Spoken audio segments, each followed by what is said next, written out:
Hello, and welcome to Mustaches on Mustafar. We're gonna have a night. A lot of you guys were wondering why would I even watch that movie again? Well, we're watching all three of the sequel trilogy movies, and it is not going to be fun. Let me get my co-hosts in here real quick. We've got Captain Paul and the Matt Cave. Howdy, gentlemen. Hello. We survived. Yeah. So far, it took me 2 nights, but I figured I'd represent tonight. oh, I had to do it. that's actually pretty cool. I can appreciate that. Paul, I think you might be muted or your mic's off. Good There catch. we go. There you go. Yes. So, small confession before we start. I actually didn't watch this movie before the stream, but I pretty much have it memorized because Can you pop him out or?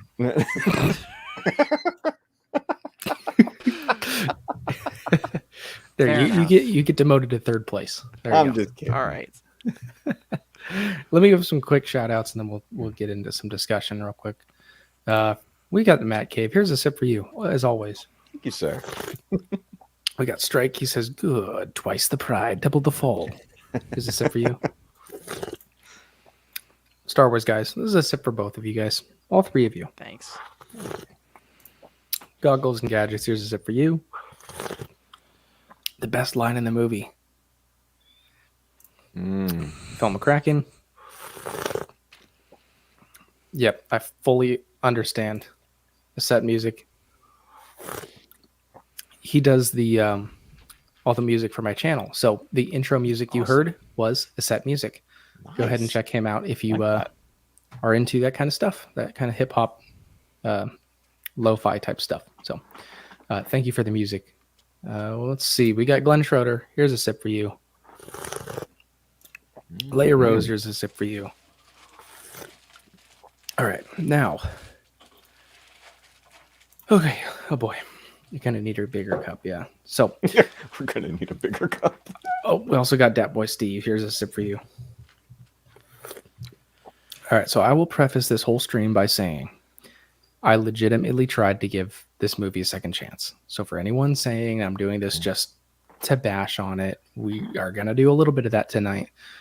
But I really went into it trying my hardest to have a fresh perspective and to have an open mind because I admit I have biases. I had biases going into The Force Awakens the first time. I had biases going into it this time. But I tried to look past those. And something that Kyle Katarn said the other night when he was on my show was, or something we were kind of talking about, was maybe because I didn't like The Force Awakens, I hardened my heart to the next two movies and didn't even look for anything to appreciate. I'd only looked for the negative. So I'm fully open to that possibility. I admit my bias. I really gave it a good shot. So that's my perspective where I'm coming from with this movie. What are your guys' thoughts about the movie in general as of right now? Personally, Force Awakens I actually enjoy, and it's interesting how you mentioned how you went into the next one based off of your experience with Force Awakens. I actually went into The Last Jedi the opposite way. I went in coming off of Force Awakens going, oh, I can't wait for what's about to happen next. And then everything happened next. But I will say, just like you said, we're going into this in a positive manner. We're purposely doing this in a way, not for the sake of bashing, but for the sake of trying to give this another shot. You know, we're Star Wars fans at the end of the day. It is Star Wars. There's got to be something that we can take away from it. Yeah, and that's what I said in my solo stream, which was really hard. I'm not good at that. This last Friday was, I'm really going to try to give it a fair shake. So instead of just saying, oh, I hate that movie, I want to have reasons as to why I don't like it. I want to have tangible examples I can point to, as opposed to what I remember of it from, gosh, how long ago would that be? 5-6 years ago now? Quite a while ago. Because I've only seen the movie twice before this time. So 3 times total is how many times I've seen The Force Awakens. And I wanted to make sure that I had actual reasons, legitimate, logical reasons why I don't like it, as opposed to emotion, which is true and valid, but it's more subjective. I want to have actual things I can point to. But Captain Paul, what is your relationship with this movie? I am one of those that the Force Awakens sort of retroactively, for me, has been ruined. The movie Mm, by itself, it is by no means my favorite Star Wars movie, even when I first saw it. But I liked it enough to be like, okay, you have my attention. Let's see where this goes. And right. then, of course, we saw where it went. And as I said before, because of what came after, for me, I can't stand to look at this movie. That is completely fair. And I got a poll that I wanted to share with you guys that was in my community tab. Um, the question was, what is your deal with The Force Awakens? How do you feel about it? Mm. The selections were, I love it, I enjoy it, I liked it at first, I hated it from the beginning. And what is The Force Awakens? Who's Rey? 3%, if you can see on the screen, 3% said they love it. So out of however many responses, 29 votes, I'm assuming that's probably one person. Um, I think that's how the math works out. So one person said they loved it, which is fine. That's valid opinion. Those are valid opinions, I guess, to have with this Yeah. movie. I'm not criticizing that. This stream is all about what I feel and what we collectively feel about this movie. So one person said I love it. One person or multiple people said I enjoy it and accept it. And then a bunch of people, almost 50%, said I liked it at first before episode 8 and 9 came out. Kind of what you were saying, I Captain was one Paul, of your those that sentiment. voted that. I would feel that that poll is accurate. That 48% is probably pretty close for most Star Wars communities out there, aside from the really hardcore ones that are all about hating on the sequel trilogy. So we're not going to Mhm. include those. But most legitimate Star Wars fans that have put time and effort into learning about the Star Wars universe are probably going to fall into this middle category. I myself Yeah. fall into I hated it from the beginning. It did not sit with me the right way, and 8 and 9 kind of compounded on that and made it worse. I was Mhm. still sort of open to the possibility that I could come around to liking the sequel trilogy if 8 and 9 panned out. Even if they just capitalized on the stuff that episode 7 set up, I would have probably come around and been okay with it. But I'm in this category. And then no one ended up actually clicking the what is the Force Awakens, who's Rey. So it seems like we didn't get any of the people that completely ignored the sequel trilogy, because I know there's a lot of people like that that won't even acknowledge its existence. But that was a poll I had out there, Mhm. and I think that's pretty telling. Some people like it, some people don't. Mhm. A few people didn't like it from the very beginning, but most people fall into that. They liked it until it was ruined by the other movies. So, has that been your guys' experience when talking with Mhm. other Star Wars fans? Yeah, it was my best friend came out of The Force Awakens hating it. And I Mm-hmm. was just like, I really enjoy that, and I can't wait to see what happens next. Like the only part of that movie he legit liked was the very end with going up the stairs and Rey making her way towards Luke.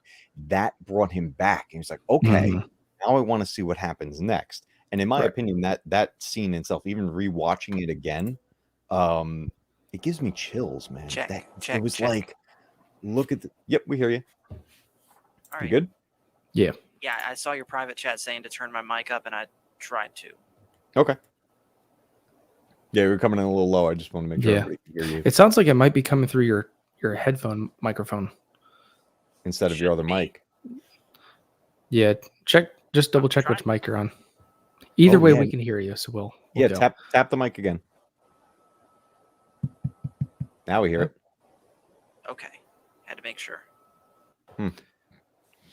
Um, Yeah, that I mean, this film, The Force Awakens got viewed in quite a few different ways. When I'd say if we're focusing on this with just the time period when Force Awakens existed, pre Last Jedi, we had multiple camps at that point. We had the people who came out of it who really loved it and was like, great, Star Wars is back. We have a brand new thing.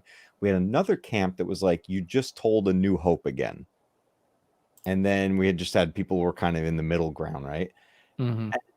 The the retelling of A New Hope I could kind of see at first, but I tell you, the more I've watched this movie, the more it feels like its own film. like with Right. just little homages to A New Hope rather than just copying it. And that's honestly something I picked up on as well, because I mentioned to you earlier when you're like, "Oh, we get to talk about it," Mhm. and I was kind of like, "There's things that I liked about it that I wasn't expecting to. There were things that I expected to really dislike about the movie that I have always disliked that weren't as bad as I thought. Mm. And then there were other stuff that were exactly what I remembered and it wasn't any better. But the copy of A New Hope was kind of something that from hearing it from so many other people, I adopted that in my own biases Mm. against the movie. And that didn't really pan out. I can see where they're coming from, but actually I didn't mind it. Yeah. That part of it, the story of the whole escape and then going, you have to go into the behind enemy lines to rescue the person, and then you end up blowing the big giant thing at the end. Like, I didn't mind that. It felt Star Yeah. Warsy to me, which is something that I really don't feel a whole lot from the sequel trilogy. Mhm. So the copy of A New Hope, I don't mind that, and that surprised me. And I do have something to say on that subject too, as to a possible reason, assuming that they did go about this to at least pay homage to A New Hope, if not borrow it beat for beat. I think the reason they did that is because they knew that, for better or worse, the fan base was already divided thanks to the prequels. And so they wanted to try and win back the people that disliked the prequels in favor of the original trilogy. Yeah, they needed that level of nostalgia in this film to really bring things back. And with Force Awakens, in my opinion, I think we were on a pretty good high at that point with Force Awakens coming out and that time leading up to Last Jedi. I mean, Mhm. it did bring a lot of people back. It also brought a lot of new audiences into the franchise. So for a lot of people, this is their first experience with Star Wars. Right. And I, if that brings them into the fold, so to speak, then I'm all for it. Mhm. If people like it and then they watch all the other movies and this is still their favorite, sure, that's your Star Wars story. We all have our Star Wars story. Who am I to tell you that your experience is wrong? I'm not going to do that. Um, Yeah. but we can start at the beginning of the movie and kind of go through, not Sure. scene by scene, but we can No, just talk kind of through the movie. moments are the yeah. Yeah. So let Right. me catch up on some chats real quick. Yeah. Cobra says The Force Awakens is the only sequel trilogy that I'd watch, but only on regular TV randomly and not Disney Plus ever. I fully understand that. I have a buddy that was more hardcore Star Wars than I am, and he has not even watched The Bad Batch because he is completely boycotting Disney, and I get it. So fully understand. Glenn says plenty of tangible in The Last Jedi. Again, I enjoy the other two for visuals only. They are crap, but I like great cinematics. They had those in spades. I was pooping my pants to see The Force Awakens, and it ticked me off. I have to censor things on my channel. You know what it is? All three of these movies are gorgeous movies. Oh They yeah, are visually. visually stunning. Yes, that's something that they did really well. A little bit too much lens flare and a little bit too much flash Well, that's for the my JJ. taste. Right, but visually they're great. Yeah. I will say I did have a gripe with the camera management and how they were using. I noticed on a lot of scenes, especially watching 4K, you can notice where the focus is. And if Mhm. the focus is not on the eyes, it makes a difference. Like there was focus where it was like the focus depth was on their ear and their eyes were slightly out of focus. And it seems like that should have been something that they caught, especially in not like an action scene when someone's just standing there. Mhm. It's it's a little weird. I didn't expect that, but something I There's caught up on. definitely a cinematography style to J.J. Abrams films. You'll notice it changes dramatically when you get to Last Jedi. And then even Rise of Skywalker, when it came back to JJ, he kind of toned down his visual style. Like it wasn't as tense as Force Awakens is. Especially that opening with the landers and everything. We're in there with the stormtroopers and all the lights are flashing. They come in, get lots of Mhm. lens flare. Um, So if we were to break this down in kind of major moments of this film, the opening of this film is a major moment Yes. because we are introduced to Finn, and this was something I forgot, that this was his first battle as a stormtrooper. He's Right. out of training, and this is his first battle. And something that happened. Hey, Green Lantern. There were moments cut from this opening, but I think they made it into the novel, if I recall correctly. But there was some more interactions where Finn has interactions with other troopers, including the one he fights in a melee fight later on Takodana. And interesting that you mentioned the novel, because I never had any desire to read the novels, but actually after this viewing of The Force Awakens, I do want to check out the novel. I might want to read it now to see what things could have been in the movie and maybe some context to areas that I had issue with. So I would be interested, but we got to say hello to Green Lantern. Welcome to Mustaches on Mustafar. What's going on, fellas? How's it hanging? Here's a sip for everybody. Wow, look at you go. Thank you. That looks fancy, by the way. On this side? I It's noticed. It's okay. It's energy drink and lemonade. Nice. Yep. Oh, here we go. We've got another stash in the Proud house. of it. Stash Rendar. That stash random. And I will say, Chewie, we're home. That line actually really hit me this time. Mm-hmm.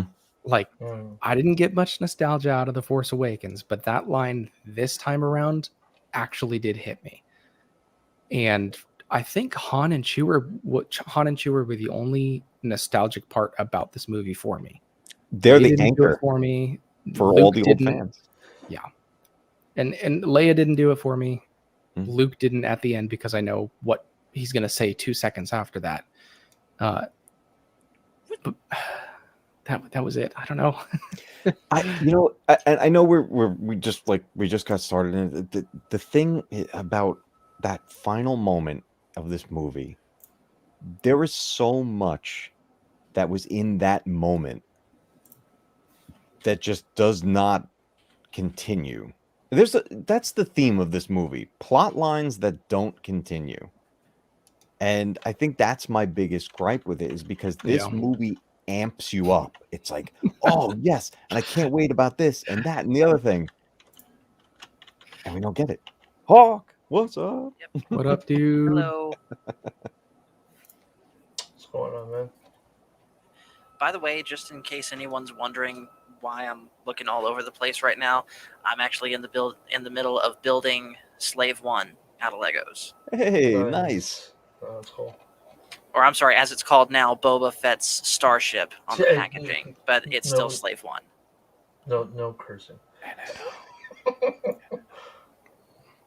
I've seen that hashtag pop up a few times the last few days. Wonder what it could be. The NNO.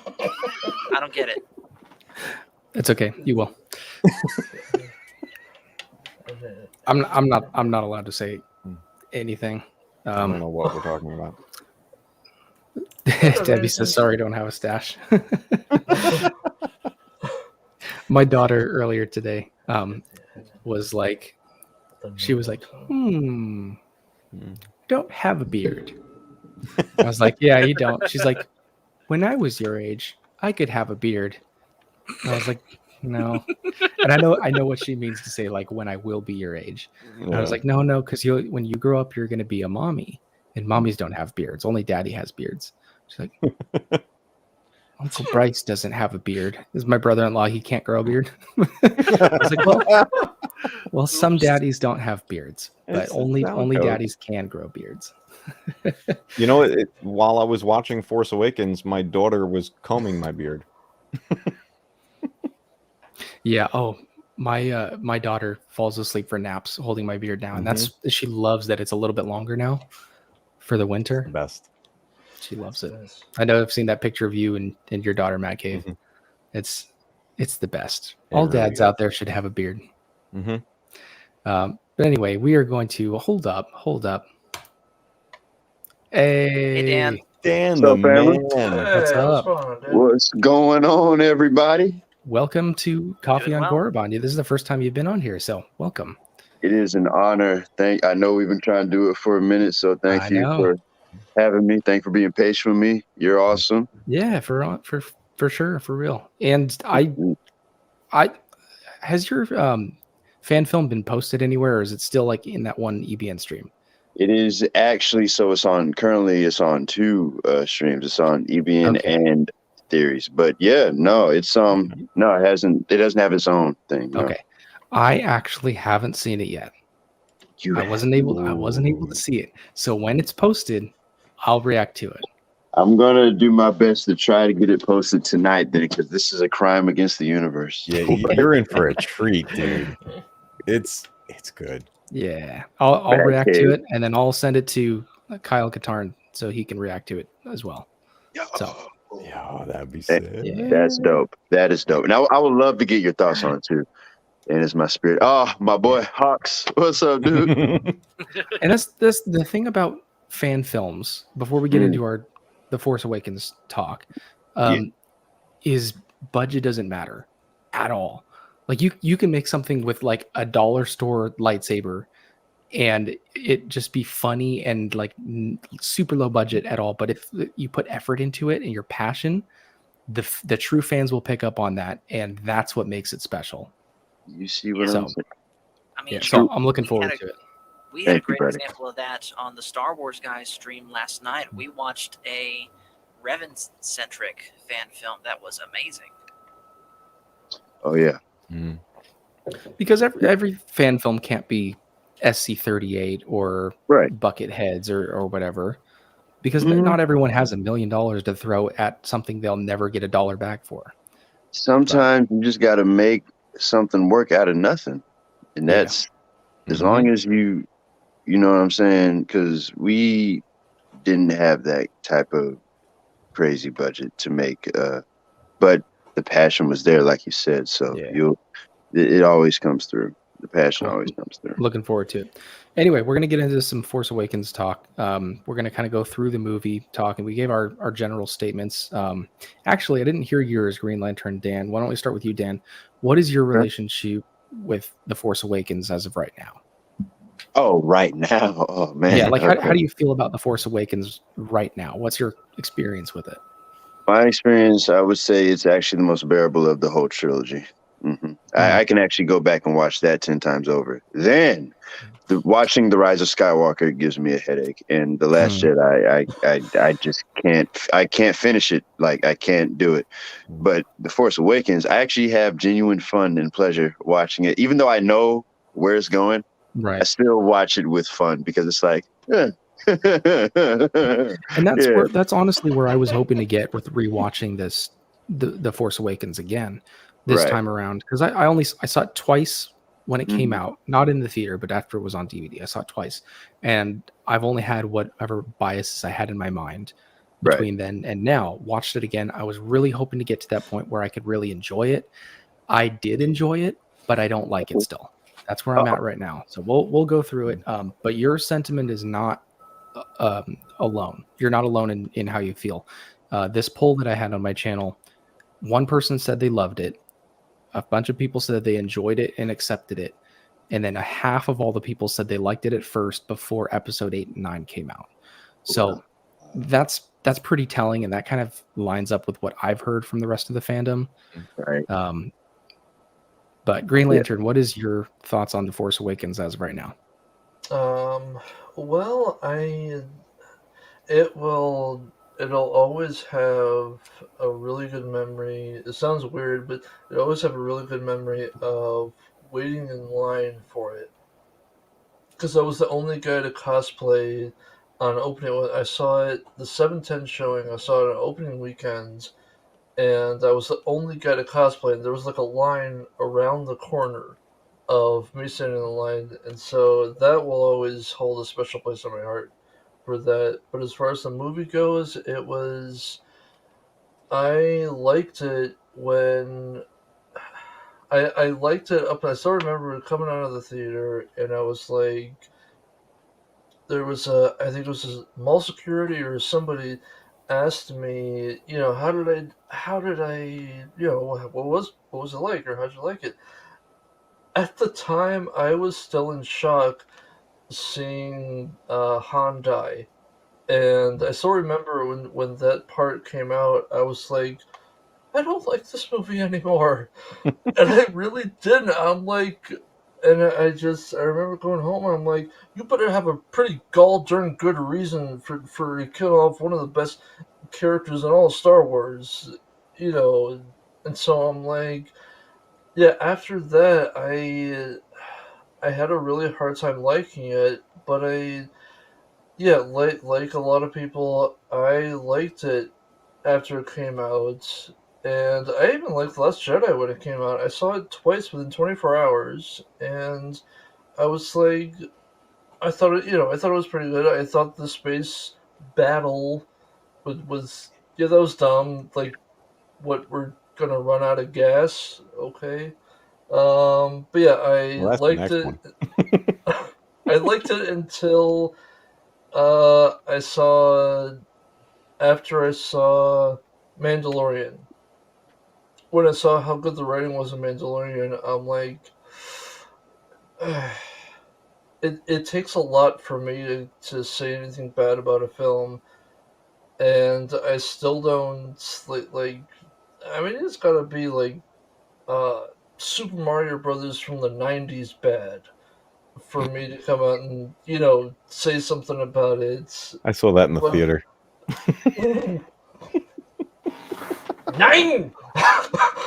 But yeah, I, yeah, I used to like it, and then I saw Mandalorian come out, and I'm like, dang, this could have been so much better.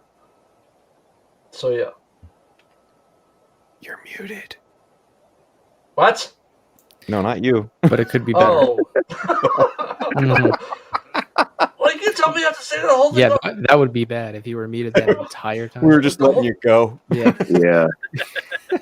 Terrible. That'd be a terrible. I was just terrible playing joke. music instead. Golly. All right, so we'll go back to the opening scene, and we'll kind of go through not scene by scene, but just kind of front to back, and talk about different things that stood out to us. So the opening shot, as you already said, Matt Cave, is pretty incredible. I will say it doesn't feel like a Star Wars movie to me. It feels like a J.J. Abrams movie. I wonder why. But the opening shot with all the stormtroopers it's reminiscent of storming the beaches of Normandy, where they get out there and it's just straight out into blaster fire, especially for Finn. This is, like you said, his first battle he's ever been in because he works in sanitation. But the opening shot is pretty awesome. He gets out there. We're introduced to Kylo Ren, who could be a little bit more intimidating with how the shots were set up and how he was how his presence was portrayed. But then he strikes down the old man. And there was one word that I didn't agree with in this opening, and it was the word "so." It was, he said, "You will never be able to deny the truth that is your family. You're so right." And he slices him down. "You're so right" is a millennial, modern, our world thing to say. He should have just said, "You're right," or "You're absolutely right," or something. That word "so" is something that we say. I don't want us in Star Wars. That caught me off guard. I will say, the shot that he freezes, the blaster bolt he freezes in midair, that stained my pants when I saw it the first time. It was just like, oh, that's some power right there. And it's too bad that Kylo Ren's other power levels that we see him portray doesn't really match up to that. But that shot is amazing, especially when they're leading Poe next to it and he's looking back and it's just hovering there. That's incredible. And then, of course, my least favorite line in the entire movie, Poe gets on his knees. So who talks first? You talk first? I talk first? You talk first? It's just that is dumb. That's It is really dumb. That's Marvel. That's Marvel humor. Exactly. Yes. I'm pointing the Captain wrong America way. or Iron Man could get away with that, not Star Wars. Which goes all the way back to what we were saying like 30 streams ago. Disney thought they had a slam dunk with the Star Wars name and the Marvel storytelling, which was popular at the time. And they smashed them together, and that's what we got. Now, some people liked it. The younger generation loved it. I get it. I get why. But it doesn't fit in Star Wars, because Star Wars has to be more timeless than that. But that set the tone for me for the rest of the movie. I think that's the thing that tipped me off. Oh, no. I kind of see what they're doing here, and I don't think I like this. So that's my thoughts on the opening scene. Paul, do you have something to say? Yeah, real quick, let's rewind the movie a little bit to the very first spoken line where Max von Sydow's character says, "This will begin to make things right." Talk about quotes that absolutely aged like milk. Oh, yeah. And again, I think that's partially because, again, they were trying to win back the fans that they thought they had lost because of the prequels. You know, like I said, for better or worse, the prequels had already divided the fan base somewhat, and Disney thought they could try and fix that, but ultimately, hindsight is 2020. They just made the mess 100 times worse. Yep. I will say I do think the sequels, for the one thing, is it got the fan base to show the love that the prequels deserve. It did Agreed. so much. Yeah, Granted, absolutely. through the wrong trilogy, but it helped. Yeah, it helped. Yes, and I will say that the Clone Wars do that as well, but in the correct way. The Clone Wars supplement the prequel trilogy and make them so much more enjoyable. I would have loved them anyway, because I've never watched through the Clone Wars all the way, and the prequel trilogy is my favorite of the trilogies. Mine too. But the Clone Wars just supplements the original or the prequel trilogy so well in the right way that the sequel trilogy did not. It kind of forced people to appreciate the prequels. So I know what you're saying with that. And real quick, if I can shameless plug, speaking of the Clone Wars, don't forget about Animation Friday this coming Friday at 9. Yep. On Paul's channel. We got Animation Friday every Friday at 9 or 10 if I'm running late. Yes. Although, after this Friday, we're taking 2 Fridays off because of Christmas Eve and New Year's Eve. Okay. Yes.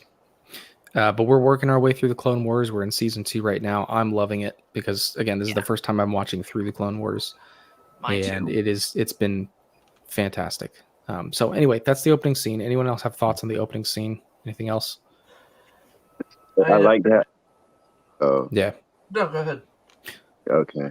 I thank you. I liked how the tension was set up between Max von Sydow's character and Kylo Ren. In the beginning, it just seemed like death was coming to the doorstep, and then it kind of. I like the beginning. Like there's another, Finn, and especially when Finn was awakening from the Force, and it's like Kylo kind of senses him, and it's like, wait a minute, so there's a mystery there, like. Yes. So what is going on? I love this. So the opening scene got me hyped. I'm not gonna lie, it did. It did. Yeah, and it did for me up until who talks first? You talk first. I was there for it, and then it just kind of pushed me away. With that. And I almost forgot to tell you, the reason I was got kicked out is because I was trying to send you the link, and I successfully did it in your Discord. Okay. So check your Discord whenever you get the chance to see the film. Nice. Dope. So I see it. We got introduced to Finn. We get introduced to Kylo Ren. Yes. What we get next is an introduction into Rey, who is arguably the main character of the whole sequel trilogy. Hold on a second, though, Matt Cave. We also forgot that this open scene is where Phasma makes her first. And Phasma, yes, you're right. Who would forget Phasma? Seriously, she's wearing exactly literally wearing a Naboo ship. Yeah. Phasma was one of the most advertised characters for this movie. She And was. she probably has less than 3 minutes of screen time. Could you imagine if we got someone like Gina Carano under that silver armor, and in the second movie she was set up to just be like the juggernaut of First Order stormtroopers, and Finn had to go back up and fight against her? Dang. They should I have just feel let like her. that's. They should like just let. Oh, go ahead. They should have let her stay in the trash at the end of the seventh. Yeah, Trash compactor? Yeah. there is. Yeah. Yeah, so I guess we'll move on to the to Ray's opening sequence, and this is something that Father Time, when I had him on my show a while back, mentioned, because I was fully in the negatives about the whole sequel trilogy, and he said, "Well, there's one positive thing that you probably agree with me on." I said, "I doubt it." And he said, "The opening scene with Ray, when she's scavenging the Star Destroyers that are on the desert sands of Jakku, Mm. we get to see for the first time the true scale of one of those Star Destroyers, because we've never seen those put in perspective before. We've seen ships fly around them before, and maybe you see a shot that zooms out and then goes into the bridge, and we see people standing on the bridge, but we've never seen like a person on land stand next to Mhm. a Star Destroyer. Like, we get to see that perspective, and when she slides down the hill, you get to see like, holy cow, that's just like one of the little like one of the ion engines that she was standing next to, and that thing is massive. So we get to actually see that perspective, which was really cool. And again, watching it this most recent time, it was really cool. I completely agree. Ray's opening, I have almost no problems with. It's a beautiful opening, beautiful start to a character, and Nice theme music too. Yeah, Yeah, I always liked the the music, music, the cinematography, the way that they told the story with visuals, as opposed to, this is Rey on Jakku. Her parents, at least she thinks they're her real parents, left her on the sands. Like, we didn't get any weird narration or people telling us things. It showed us, and that's one of the big things about storytelling in movies is show us, don't tell us. So, Mhm. huge props to the opening of this movie. I appreciated it and enjoyed it. It was one of those things that I actually enjoyed, was Ray's opening. So what do you guys think about that, about the opening? I can agree with that. The best way I can describe this movie overall for me, and honestly why I kind of tolerate it over the other two, is it's a good starting ground. This is clearly everyone's starting place, and then the next two movies could have built on that in so many ways, but we got what we got. And that's especially felt with Rey for me. Because with the way they handle her introduction is very Star Wars, because Star Wars was about just, you're just in. The world has been happening, you're just kind of landing right here, and now you're going to kind of learn what's been going on. So like, she becomes very interesting right away. There's a great moment with her. I love this moment. Is after she scavenged everything from the Star Destroyer, she gets back and she's at a station where she's cleaning off all the parts before she's going to, And she sees the lady. and she sees the older woman there doing the same exact thing. And just, we don't know how long Ray's been there yet, but the sense I get immediately is she's like, is this what I'm going to be doing for the rest of my life? Same here. Hmm. And then And it's a beautiful moment, right? All visual, no dialogue. That's exactly what I was talking about. Mm-hmm. And yeah, we get that the setup for her character, and this is essentially, and it's maybe copying A New Hope with Luke, but it's really the start to the hero's journey. I wish they'd finished it better in this case, but it's the start to the hero's journey. And in a lot of movies, especially musicals, they have something called the I Want song. It's our hero living their normal life, and then there's a song that they would sing, basically telling what they want. I want something more. May I sing Beauty one? in Beauty and the Beast is a perfect one, a perfect example. Go ahead, Paul. I want adventure in the great white somewhere. I want it more than I can tell. Yep, it's a perfect. It literally says I want, but that's the example in the in A New Hope. It's not a song, but when Luke is looking out into the twin suns, at sunset and the music swells.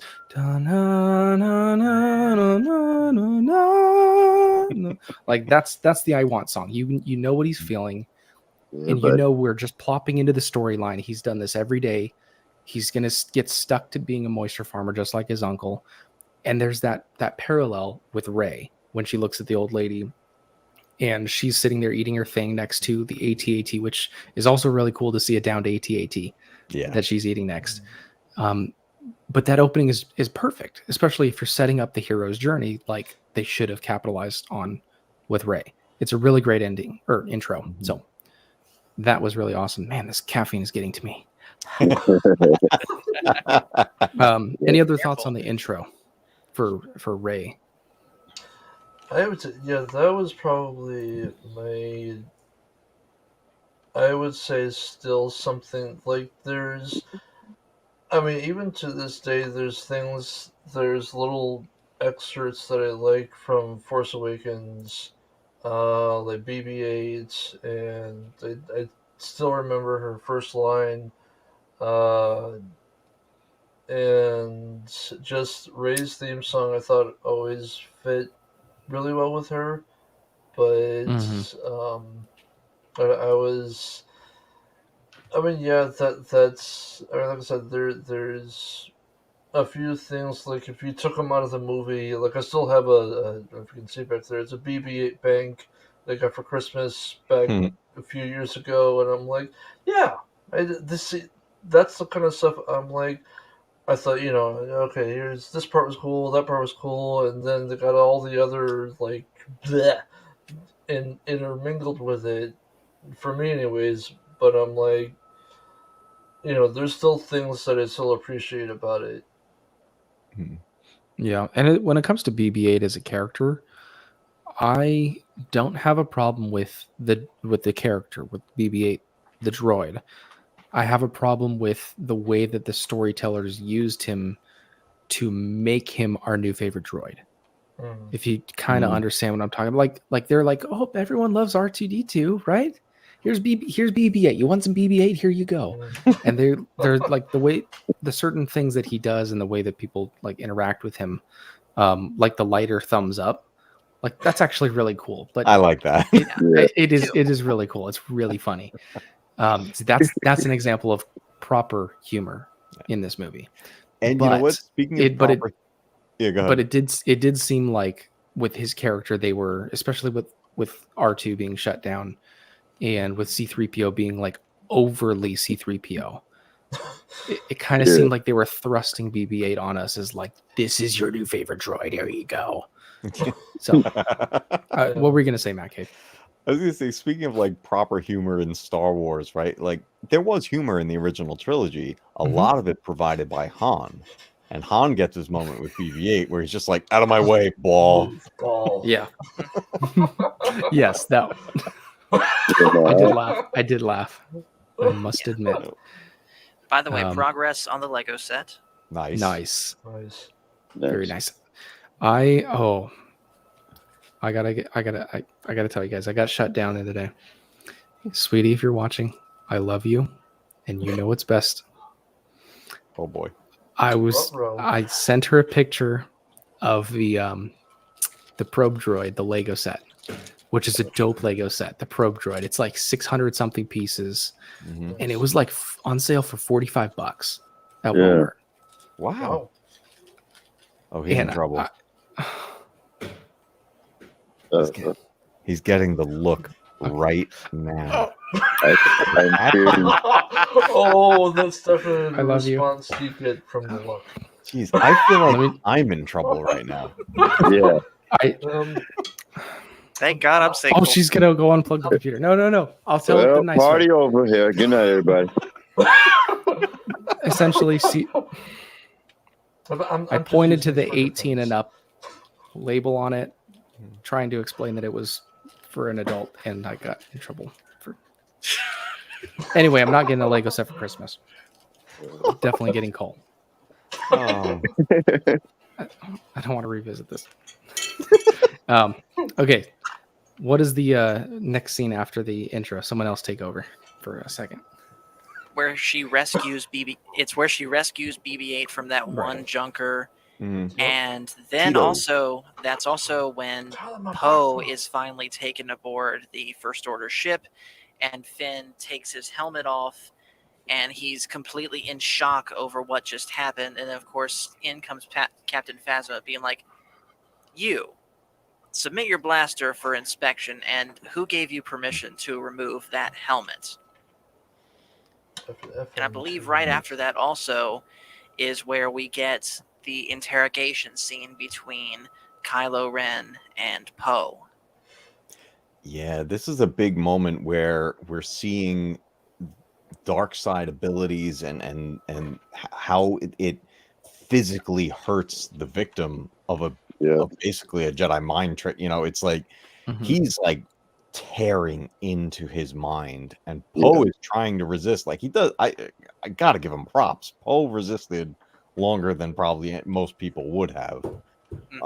But he's in physical agonizing pain, and we see that actually occur in the Clone Wars when multiple Jedi go against Cad Bane in an interrogation. Yeah. Oh yeah. You will tell us where the holocron is, and you will tell us now.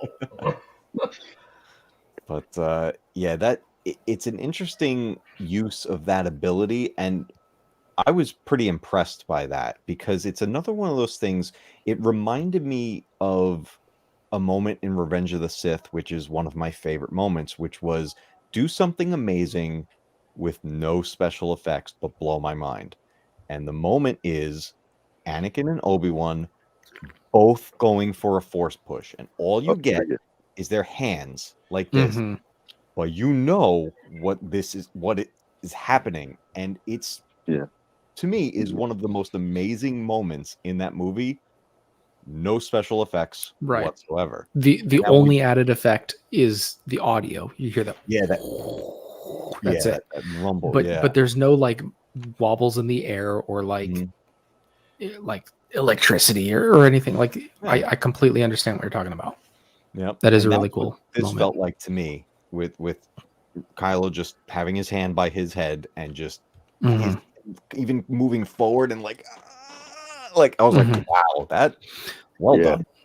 Yeah. Although the little snippet that X-Wing puts in his streams, well, then X-Wing did that. That's pretty funny. I'll never be able to see it the same.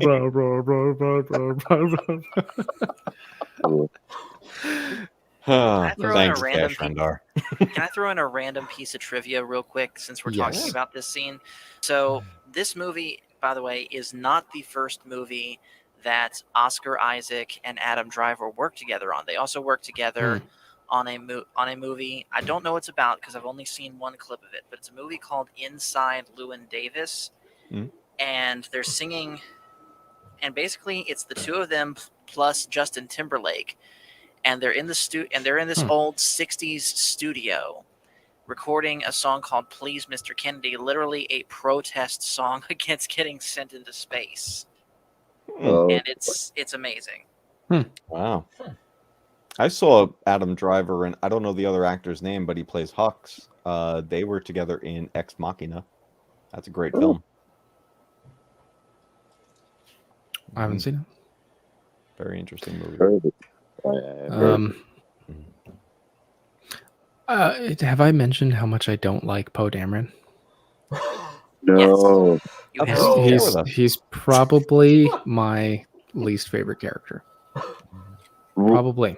I just want to punch him right in the clothing. I got yeeted. Wait, By the way, Dan, I just want to punch him right in the Clovis. That is Animation Friday right there. I'm there now. If I wasn't there before, I'm right there. So the context for that, everyone, Clovis, Rush Clovis, is one of the characters from the Clone Wars that Padme has had a previous relationship with. Anakin gets jealous of him, and he's kind of like a jerk, like not in the way he acts, but like he's not he gets on your nerves. He gets on my nerves. He's got one of those punchable faces, and I just said randomly during this stream, I just want to punch him right in the Clovis. and we lost it for a solid what 10 minutes. Had to have been. I'm gonna it punch him catered- right in the clover. and I got yeeted. Oh my god. Anyway, Oh, Poe Dameron has a very punchable face to me. It's just like the way that he like, I don't know what it is with his face. It's like it's not Oscar Isaac. It's like the way he plays Poe. I don't like it. I think I know where you're coming from, because I kind of had that similar disgust for Poe just for a little bit, though, only because you could tell that they wanted a Han Solo ripoff, and that is what I probably like. I overlooked it because of the glorious, feel good setup that The Force Awakens was, but it's like, okay. yeah. No. Yeah, if you want a Han Solo ripoff, then do something like they did in the SWTOR cinematic trailer with that other cowboy space guy. You know what I'm talking about? That was a Han Solo ripoff, but it wasn't a Han Solo copy, if you know what I mean. And that was a really dope almost character. like an homage to the character rather than a ripoff. Yeah, you take a couple little bits and pieces that remind you of it, and then some other stuff, and you accentuate it so it's a different character as opposed to a copy, because Poe just comes off as whiny hotshot, and I don't think they were going for whiny. I don't know. X-Wing just made my Christmas. Thanks, buddy. X-Wing. Yeah, there's a reason it's not Dan A Man. What? It is Dan the Man. There's only one. Ain't no other like it. Yeah, you know Glenn what? says he got his giant Falcon at Walmart for $50. Wow. What? Cool. Sick. Say what? The Lego one? Wait. Those things I are would mad jump. expensive. I would jump on that. The regular I mean, like this 700. was 40. Not bad. And Michael's not watching this, so I can say this out loud. I got him the Darth Maul versus Ahsoka set. Yes. Nice. Oh, nice. Nice. And Michael, if you're watching the after party of this, you didn't hear anything. I walked into a place the other day that had a big old sign that said that they required masks. Here in Tennessee, no one does that anymore. But everyone in there was wearing one. And last time I was in there, they told me to wear one, and so I fully expected to be called on it this last time. And I was so ready to say, like, you don't need me to wear a face covering. But I never got the opportunity, so unfortunate. Yeah, good old 5-finger discount. There's that hashtag again. What could it mean? I keep thinking of but it's stuttering. coaches. Could you at least put it in the private chats? What? I don't know what it means personally. No, I'm not taking the bait. I mean, I would tell you. I don't. I smell coach. The heck is that? It's the NNO. It's the spirit of NNO. Okay. Now that you did that, The NNO. Whooper, what are you talking about? Okay. Anyway, the Clovis got us off track. I think X-Wing knows something. Between that and that, I don't know. Well, I don't have anything. I have way too many masks over here. give me There this. you You go. know what? I might not have the darn shooting. Yeah. That's not There you go, Dan the man. See, look at How this. to do, partner? You got it. You got it. Ah, he done brought up the Cowboys, so I had to get on my here tonight. Yeah, Yes, watching sir. that Force Awakens. All right there, boy. Oh man, What Whoa, has Green Lantern, happened? that thing's amazing. damn man, that That is pretty Oh, good. wow. yeah. That is like So- straight up. Are you You want me to wear the a mask? are you the Fine. new I'll wear a mask. Wow. Swear to me. Yeah. Spastic Han Solo. Okay. Anyway, what scene were we on? What scene were we on next? We were wrapping up talking about the interrogation scene, and I believe yeah. now we're on the scene where Finn decides to break Poe out. Yeah, that's really our Hmm. next major moment is Finn and Poe coming together. And actually Finn then getting his name. And the That's cold partner? here, I reckon. Much obliged. Much obliged. That's not the most cringy way that someone's gotten the name in there. I mean, it could be worse. It could be literally, "Who are your people? I have no people." Okay, Han Solo. Ray who? Don't do it. Ray Shadow Oh. Legends. Oh boy. Oh. Sponsored by Okay. VHS. All right. The whole Poe and Finn breaking out. That's where You it kind didn't of like really that? lost me.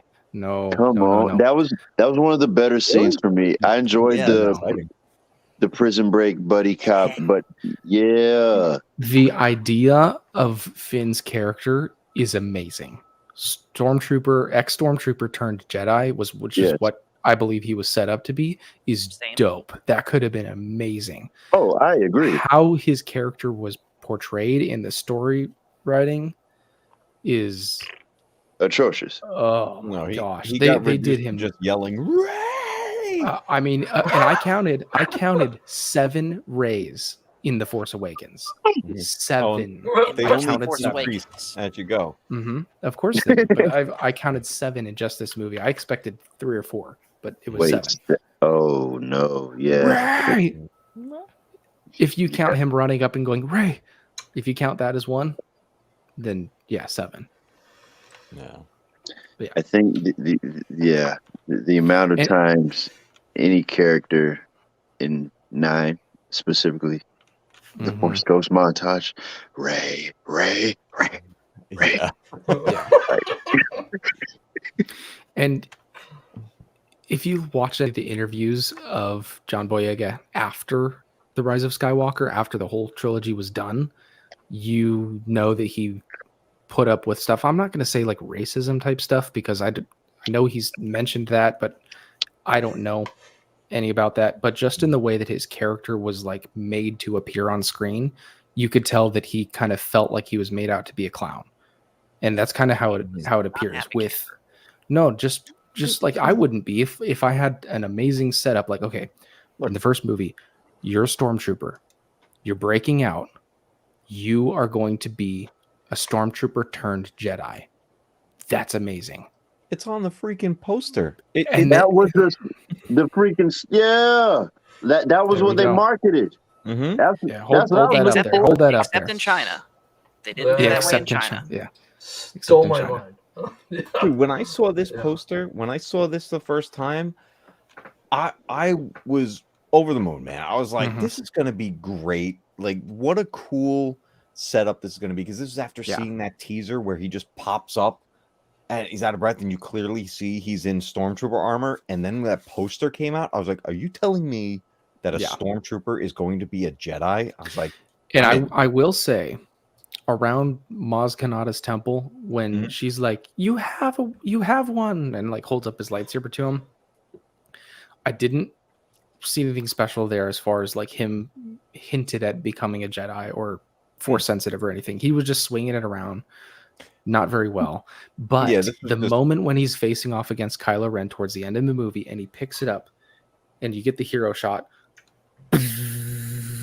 like I actually got some tingles at that part.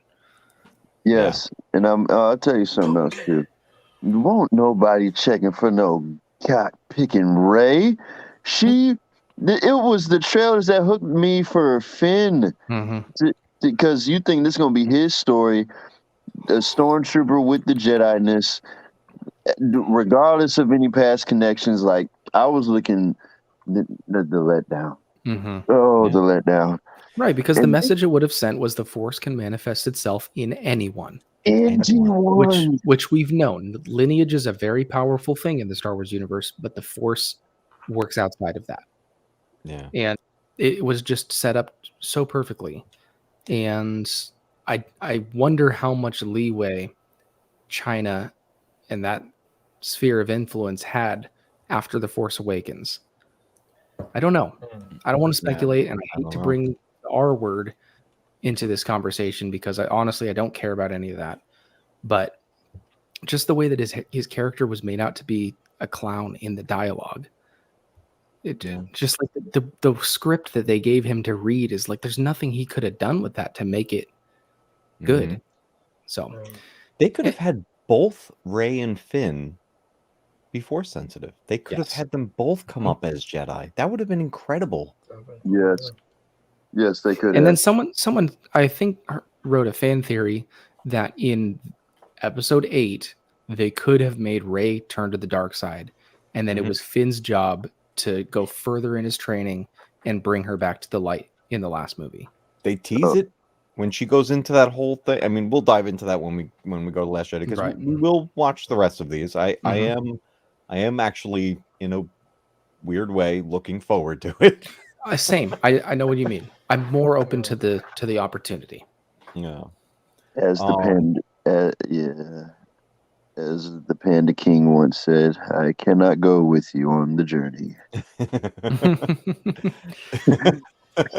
Sorry, guys. No. Look, no one would ever blame you for that. This is one, like we've said a couple of times, The Force Awakens is the big setup movie, right? So we get these moments where we're getting our individual character introductions, but we eventually reach a point where we're starting to bring everybody together. We start to hit major nostalgia beats. Absolutely. When Finn and Rey meet and they're on the run, and we get the inevitable reintroduction of the Millennium Falcon. That was incredible, dude. That Even was just rewatching it again, I was like, I can't help but smile. This is just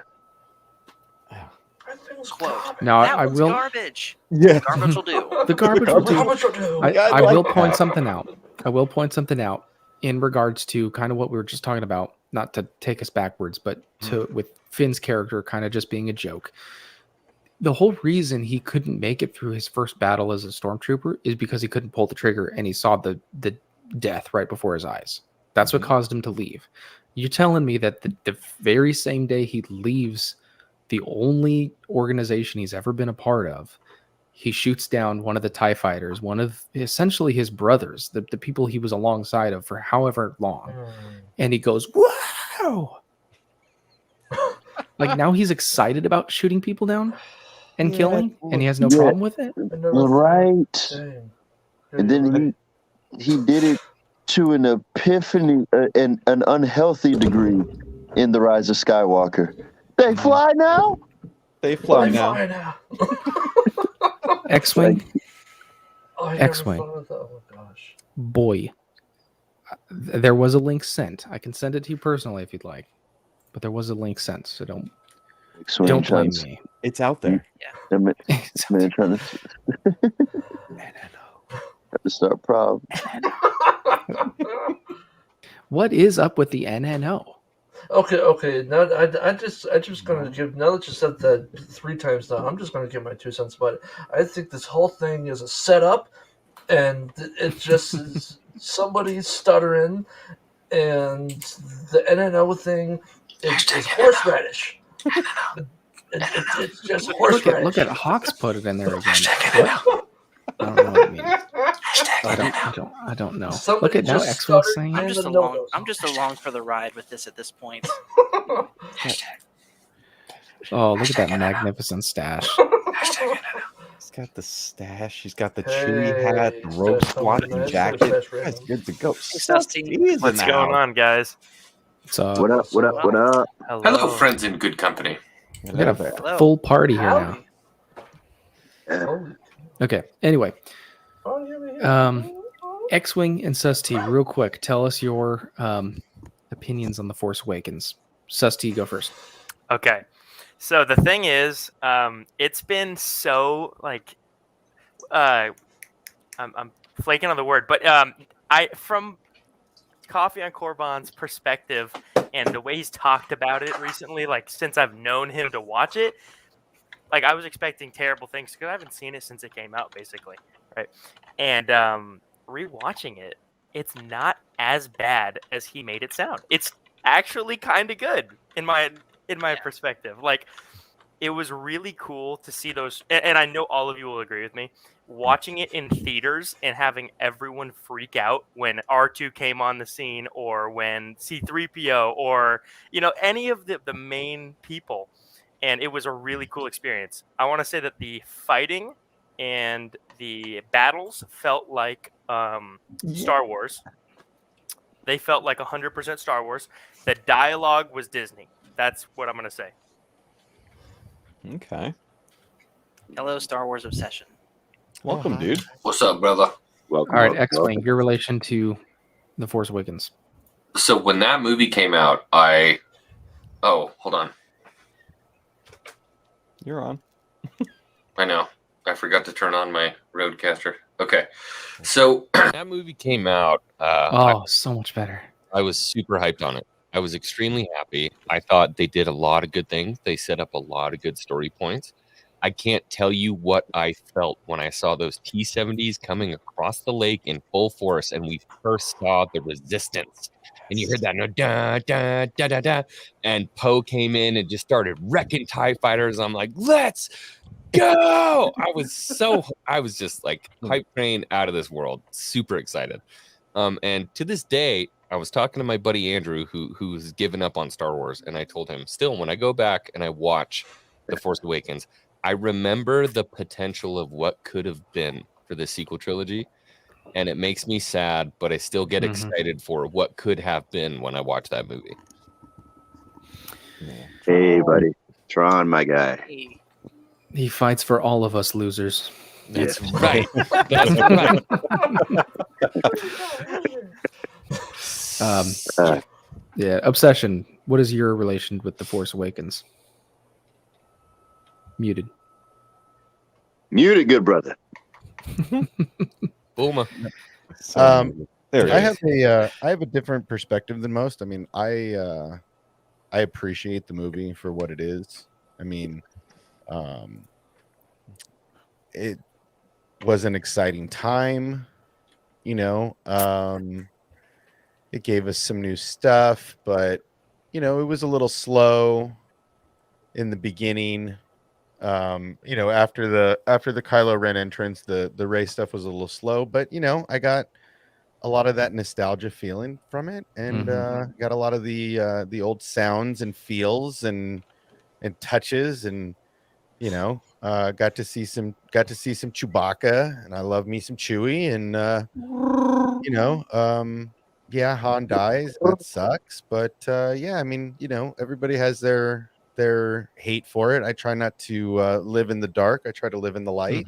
So yeah, I mean, have you guys ever read up on the ring theory? No, enlighten us. So the ring theory is, you can go and just Google it. It's super interesting that George Theory wrote these movies so that 6 and 1 mirror each other. Theory. Yeah, 6 and 1 mirror each other. 5 and 2 mirror each other, and then 4 and 3 mirror each other.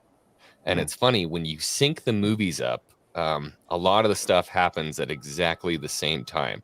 But not when you're watching Revenge of the Sith extended edition. Right. Okay. Because A New Hope's not 5 hours long. That would be different, right? But I mean, when Kenobi is screaming at Anakin, it's the exact same time that Luke is screaming at Kenobi in A New Hope. And it's just, everything matches up. And if you look at the entrance of 1 and the entrance of 6, it's the two ships coming in together at the same time. So there's this ring theory. And if you play these movies together, he structured these movies to be very similar, but it's not 1 and 4, 2 and 5, 3 and 6. It's 6 and 1, 5 and 2 and 4 and 3. Yeah. Which is super interesting. And so when I saw that The Force Awakens was basically A New Hope rehashed, I was excited. I'm like, okay, it's like poetry. It rhymes. We're doing this Right. again, and I'm okay with it. I'm okay with not rehashing a story, but paying homage to it, just so long as it moved on after that. And it did, but I just don't think it did it right after that. And honestly, I said this before you got here. The complaint of episode 7 is just a rehash of A New Hope. It's the same exact thing, but copied. I did have a problem with that because I've heard it from so many other people. But rewatching it the last 2 days, I didn't have a problem with that anymore. And I didn't have any kind of a, like, okay, this is the exact same story, just with new people. I get where people are coming from when they say that, but I didn't feel it this time around. It was welcome. I saw it, I recognized it, and I accepted it. And it actually brought a little bit of nostalgia because that aspect of the storytelling was Star Wars. And I really didn't expect that watching this again. By the way, progress reports on the Lego set. That's back to Nice. Ooh, it's coming along. Very nice. That looks like the fire spray. It's Boba Slave Fett's one. Starship. What are you talking about? What's your Not silly. All right, so let's go on to let's fast forward to when Han and Chewie first come back aboard the Millennium Falcon. Let's talk about that moment. I'll go first. We'll kind of go down the line real quick. Yeah. That was actually hit me pretty hard, and I didn't expect it. Chewie, we're home. Like I didn't expect it, and that felt really nostalgic. And I get why this movie hit a lot of people really hard, and it's probably because of that scene primarily. Matt Cave, what do you think? I think even more so than I love that moment. Truly, we're home. It's amazing. But when Han walks into the cockpit and just kind of takes that moment to breathe it in, that's what gets me. I'm like, oh my God. I'm like, we're back, man. This is Star Wars. And I can't help but just smile throughout that entire moment. Because in my opinion, Han and Chewie are the anchor in this film for old school fans. Yeah, I mean, it's not Luke. Certainly not Leia. Nor is it C-3PO or R2. Yeah. Or Chewbacca. Have the red arm. Well, Chewie and Han. All right, Paul, what do you think about this moment? This was a genuinely touching moment. Just seeing the heroes that people grew up with in 1977 back on screen. Yeah, they're older, but just still, the fact that we've returned now to something familiar, it got me. Green Lantern? Yeah, at first I remember seeing it in the theater, and I was like, "Oh, that is so cool." But honestly, knowing what we got after it now, it's kind of like you get this really cool cereal box, and the artwork is great, and looks really cool and everything, and you open it up and there's nothing inside. I'm like, hey, where's the cream filling? It felt like, I mean, yeah, it was cool to see Han, strapped in to, going into the old cockpit and everything, and, all of that. Yeah, it was really cool, but it's weird, but I actually kind of don't like that scene as much as I did. And I mean, like I said before, I saw Force Awakens. I watched it 3 times in a row when I got it on DVD. Yeah, it could be one of those scenes for a lot of people that after 8 and 9, just like my poll reflected, it kind of ruined the movie for a lot of people. But that scene, I don't know, for me, I didn't remember it. And when I saw it again, it was 2 nights ago. It actually took me 2 nights to get through this movie again, which That's how much I didn't want to watch it. But, Scenes that get ruined for me because of 8 and 9 was not this scene. It was, of course, the very, very end with Luke, but we'll get to that in a minute. right. Obsession, what do you think about Han and Chewie coming back on board? Yeah, I mean it's you know, seeing them when they first enter and you know, that is home for Han, and that is what he considers home. You know, he's he's a smuggler, and that's his home. I mean, that's why as soon as he walks in and he's like, where are they at? Oh, they're in one of the hatches, and he just starts tearing open doors because he knows where all the good stuff goes. So for me, this is like walking into your childhood home. This is like walking into an old blanket or an old pair of sweats or something. You know, this moment for both of them, having spent so much time on that ship, that cockpit. You know, it's that feeling was the entire Empire Strikes Back for me. Right, like those scenes where he's in the Falcon repairing stuff, and you know, that feels more Star Wars than most people give this movie credit for, right? Like that scene in itself is more Star Wars than everybody gives it the hate. But this scene touched every single person's heartstrings. Every single Star Wars fan is like, oh, I just melted into a puddle, right? And then you see, you know, things escalate. But just for that scene, like I can't think of a single person that was like, yeah, that's dumb, that sucked. No, every Star Wars fan was like, I don't want to curse, but was like, America, right? Like everybody was just jamming out or throwing shit or grabbing popcorn and throwing it at the screen, you know. That's a no word. At last we will reveal ourselves to the Jedi.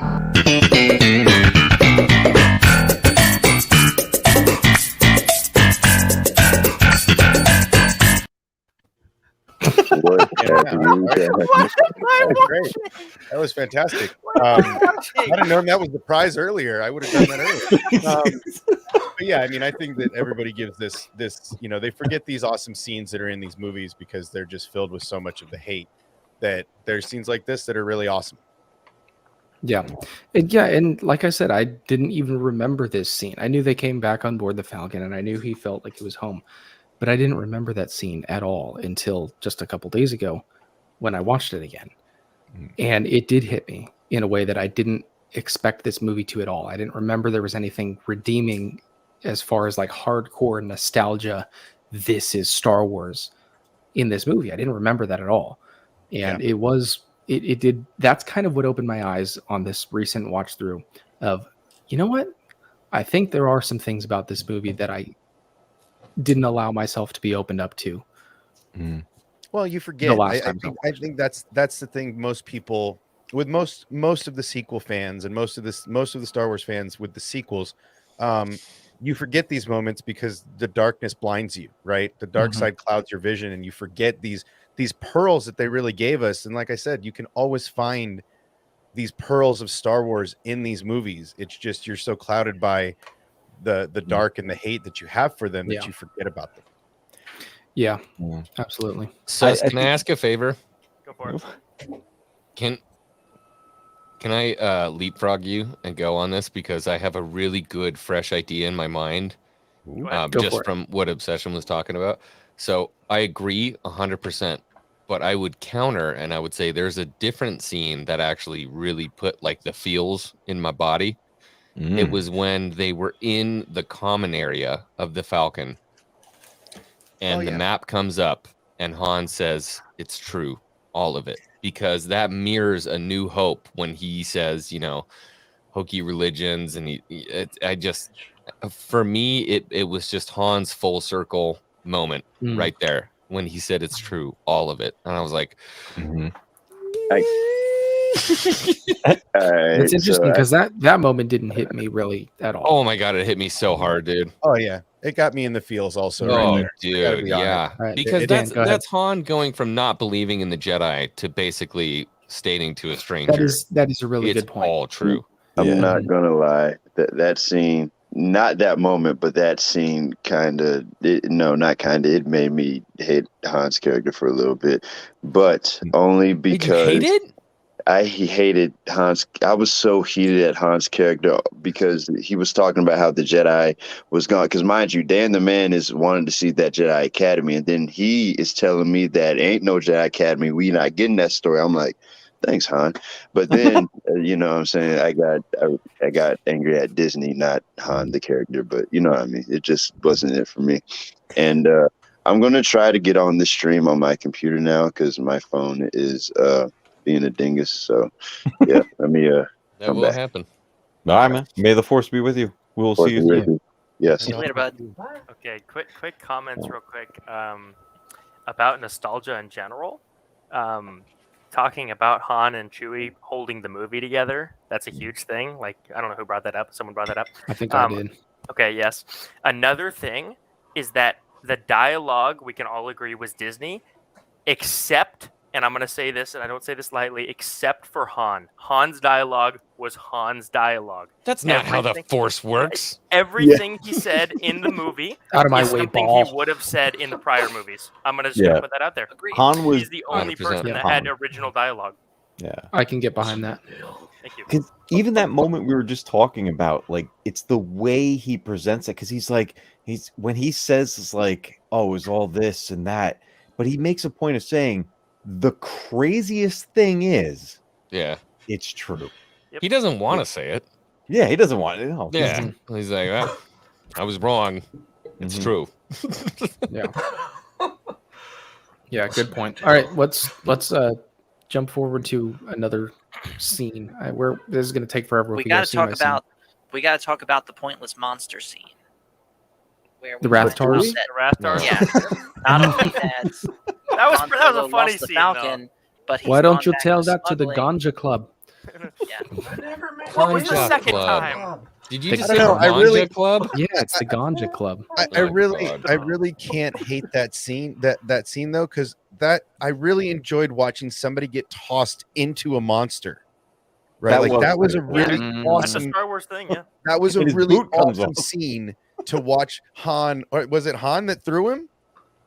I think so. Yeah, I think it was. I think Han grabbed him Fringes and and threw him. Boba Like, Fett. how gangster was that? Like, I'm But sorry. the look on Han's face after he's just kind of like, Yeah, he's "Oh." like, shoot, get out of here, right? Like he's Yeah. even amazed at how awful watching it is, Mhm. and he just like totally offered that guy up. Like that. That's some awesome Star Wars. You know what That's they did for that Rancor. scene?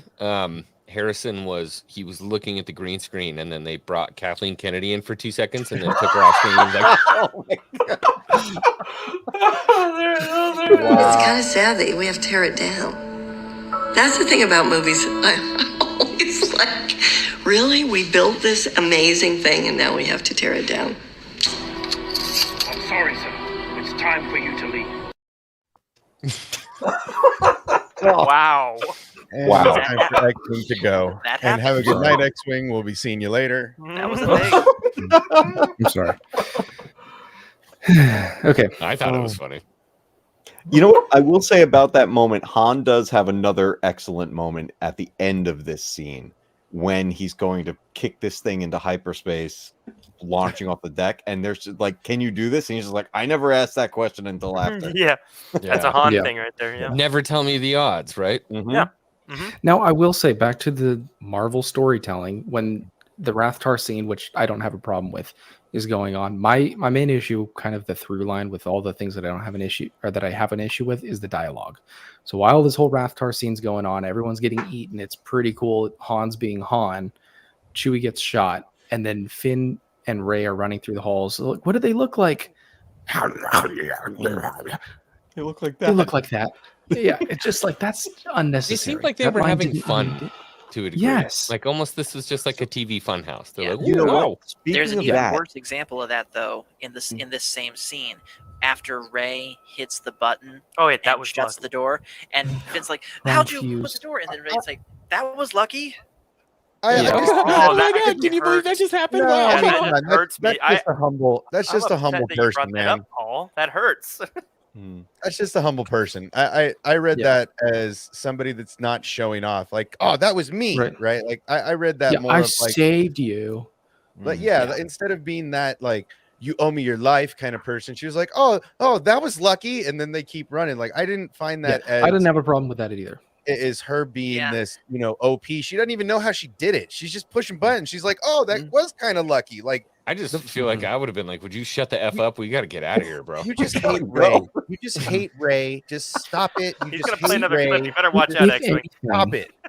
If anything, that line could have worked in a more realistic way if it was like, what do they look like? Oh, they look like that. Let's go.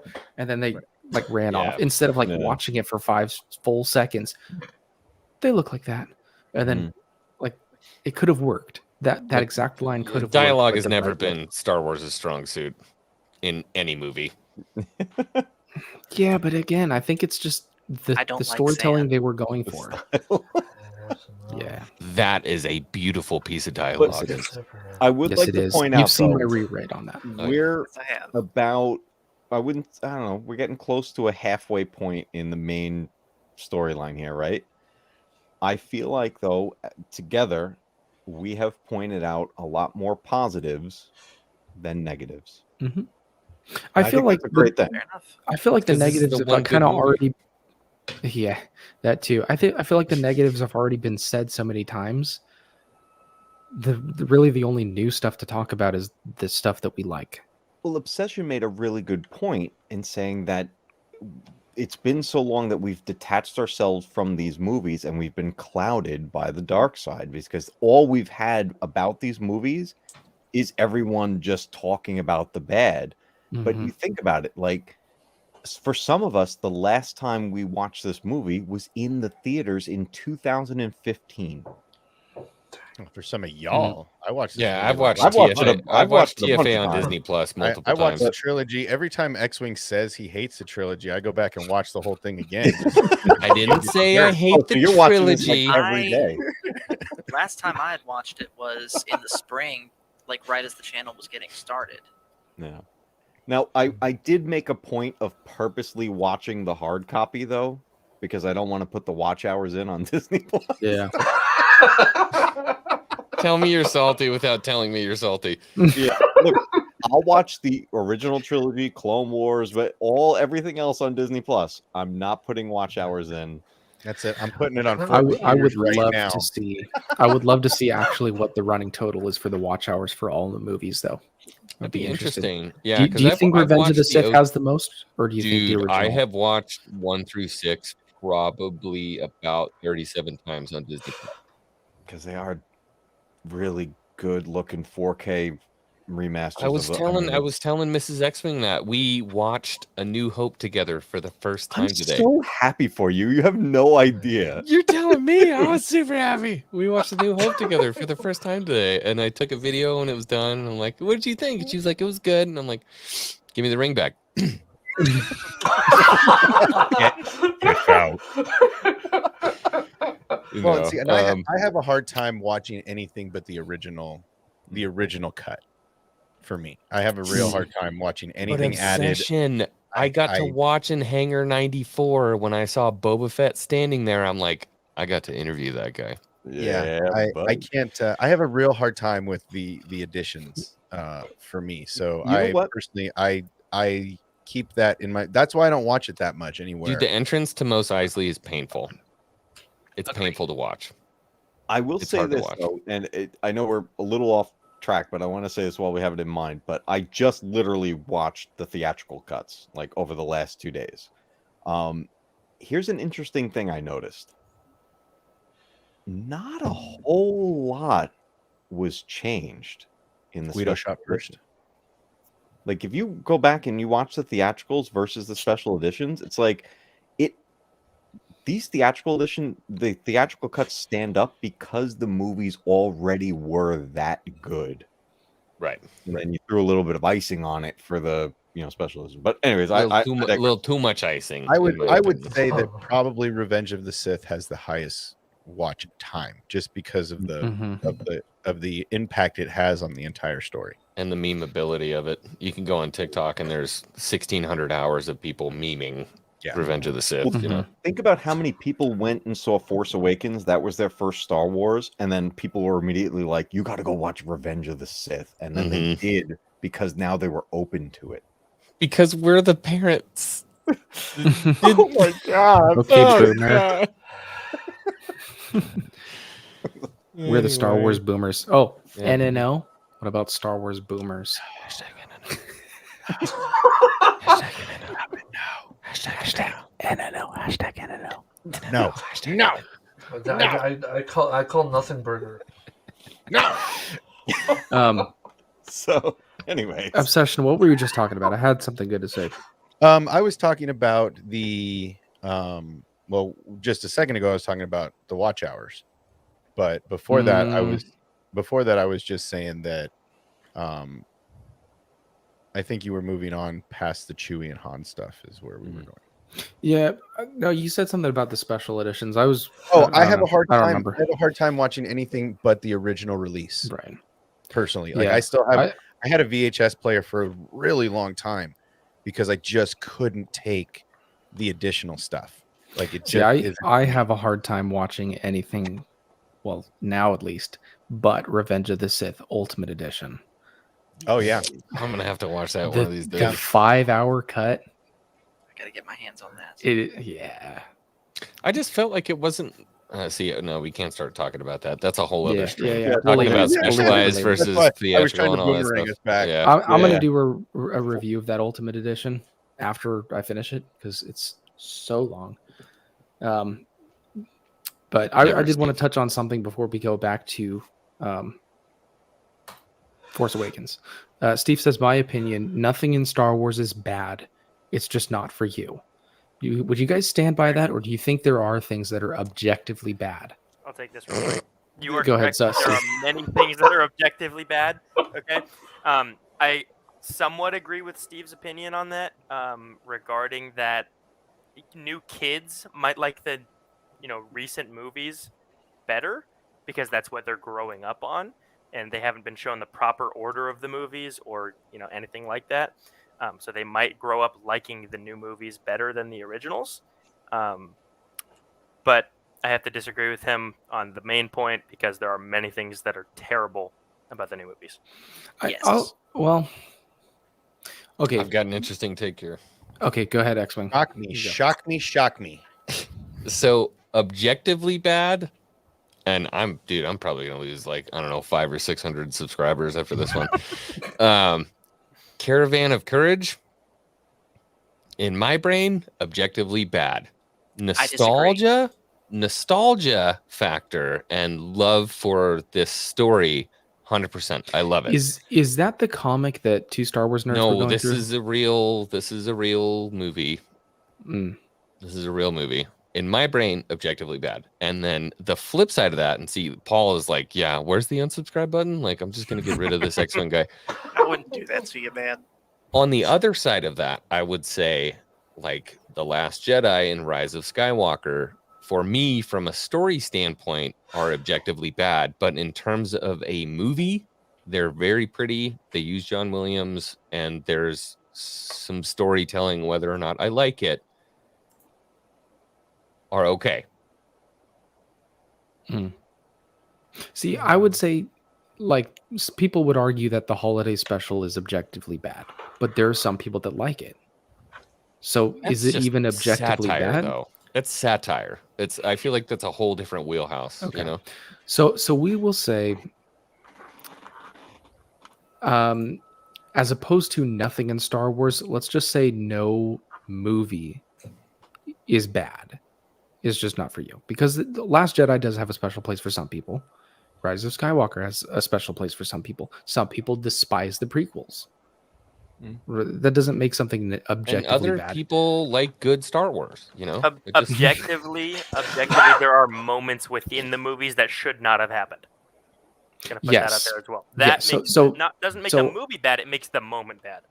Right. So, Steve, I will object to your saying nothing in Star Wars is bad. I would say things like as a whole, like whole movies, are not objectively bad. They're just not for you. Like The Last Jedi is not for me. Force Awakens is not for princess, me.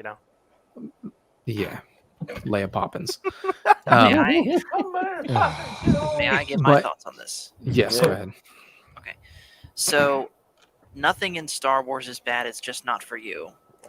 I think as far as like bad quality versus just not liking it, both can be the case, because it's okay to like bad movies, of course, as long as you acknowledge that they are of bad quality. Just like it's okay to not like good movies. For example, and again, kind of the reason I'm wearing this, Star Trek V is a bad movie, but I didn't hate it. Just like, honestly, I didn't particularly like. Okay, never mind. I lost my example on That's the one flip with the side. false god. So, Paul, you're saying no Star Wars is objectively bad. Have we forgotten about Tatooine Rhapsody this quickly?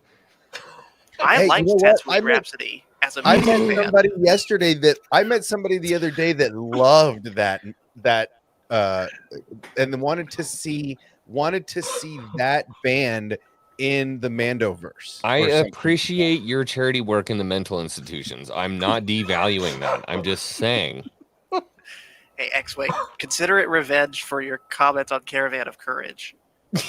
I didn't like it. Dan, are you there, sir? Dan the man. He's back. And frozen. And gone. Yes. Welcome. Yes. Good. I'm back. Is there a delay? I'm trying to make sure my internet's good. God damn it. Yes. Oh. Now here comes the clip. Hold That's up, a no word here. Hold up. I'm Make gonna it punch him hated. right in the clothing. I got yeeted. That is the most beautiful clip I've ever seen in my life. All the Obsession, we should have had the hand ready. I didn't know there was snacks coming on. That wasn't Wait, do it again, stuff. Obsession. We'll be ready for it. Do it again. I'm Do gonna it again. punch him right in the. I'm Make gonna it punch him hated. right in the clothing. I got yeeted. Real quick, I have a whole video of those clips. I'll drop that in the chat right now. So Yes. y'all Yeah, can see it. there's a full video. That's just a 5-second clip. If I can steal a couple of those. Epic. Stop by Animation Fridays, because that's the kind of fun we have. Oh my god, Fun. yeeted! Oh my god, yeeted! That's so good. I don't know, Dan. Dan, are you there? You also have a Utikatia Brimatiatia. What? Привет, меня зовут. Я не говорю по-русски, я обнаружика. Вражешка гатушка. Дамле Борис Историчная, за ваше здоровье. You actually speak Russian? Да. Like fluently, or you know Дедушка и бабушка русский. babushka? Yeah, I got it. Very funny. Yeah, got it. You had me going for a little bit, and then you said I know. babushka. Babushka or mamushka? Dadushka и бабушка. Yeah, forget All right. about it, huh? Real quick, Nerdporial says if it doesn't go in a logical direction in the just for the pure interest of subversion, then it is objectively bad. Yeah. Well, that line right there, I would say we would work into our discussion on The Last Jedi. Yeah, we'll that's the come. next We'll come movie. to it. We'll come I to just it. finished that We're gonna put a pin in 5 that minutes one. ago. I'm not gonna say anything because I will not be able to stop. Okay. Anyway, what's the next scene we're going to talk about in The Force Awakens? So I think it would be Rey going to Takodana, The right? ending. The credits. Get it over with. What part of The Force Awakens do you want to watch? Credits will do fine. You know what hurt me? You know what hurt me the most about that scene is I honestly felt emotionally connected to Rey when she said, I never knew there was this much green in the universe." When Dude, she was landing okay, on I live in Takodana. California, so like, Hold- I mean, hold I'm up. right there with her, man. Hold I up, live in Sus. Nevada, bro. Like you have no idea. It's the same thing. It's the same thing. I know exactly how she felt, and that line did resonate with me because I moved from California to Tennessee, and that was my first thought after moving here. There's like Which is grass like, on the holy ground cow! and There's stuff. the grass is like green, and like These are green. nobody waters this, and it's just alive? What? Like because of the Force, or It's like this is like just like a little strip on the side of the freeway, and there's no sprinklers. How is it alive? It's all connected, man. It's all connected. Yeah, that's how I felt, like for real. And I laughed when she said that. Punching in the Clovis video. well, I feel like I have it bad, but when you look at Obsession, it's like the movie Dune. It's like you water a lawn, and it's like 20 people could have survived. You just killed 100 people. Yeah. Congratulations. I hope that succulent was worth it. So, anyone wants Takodana. Vark Tech? I don't know what that is. Sure, yeah, I think Vartech. it's just Yeah. spamming. Yeah, it's happened a couple times. You guys spoke Russian and you summoned Catherine. I don't know what's up. Right? I think we like woke up a sleeper cell or something. I'm like, boxcar. What was you activated coffee. the Winter Soldier? Yeah, it was like boxcar pancake. Ooh, what was the movie? The Manchurian Candidate. You guys seen that? God, that was good with Denzel that's a good Washington. movie. Yes. Paul, you should add that one to your list. Mhm. So notice we started talking about Ray, and all of you lost interest. Everybody's like, "What other movies can we talk about?" Inception. Not the gun drop buttons. Oh, I love Inception.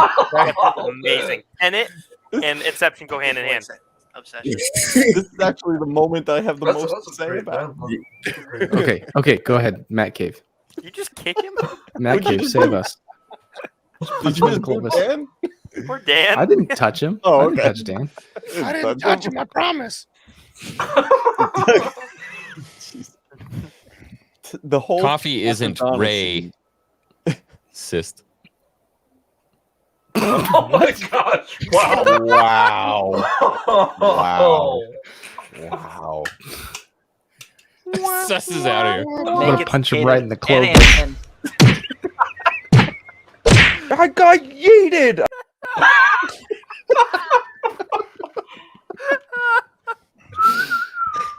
Awesome. I'm gonna shut up now. Matt Cave, make it serious. It's on the internet forever. Actually, you gotta put out a statement, bro. Oh, there he is. All right. The timing for that could not have been any worse.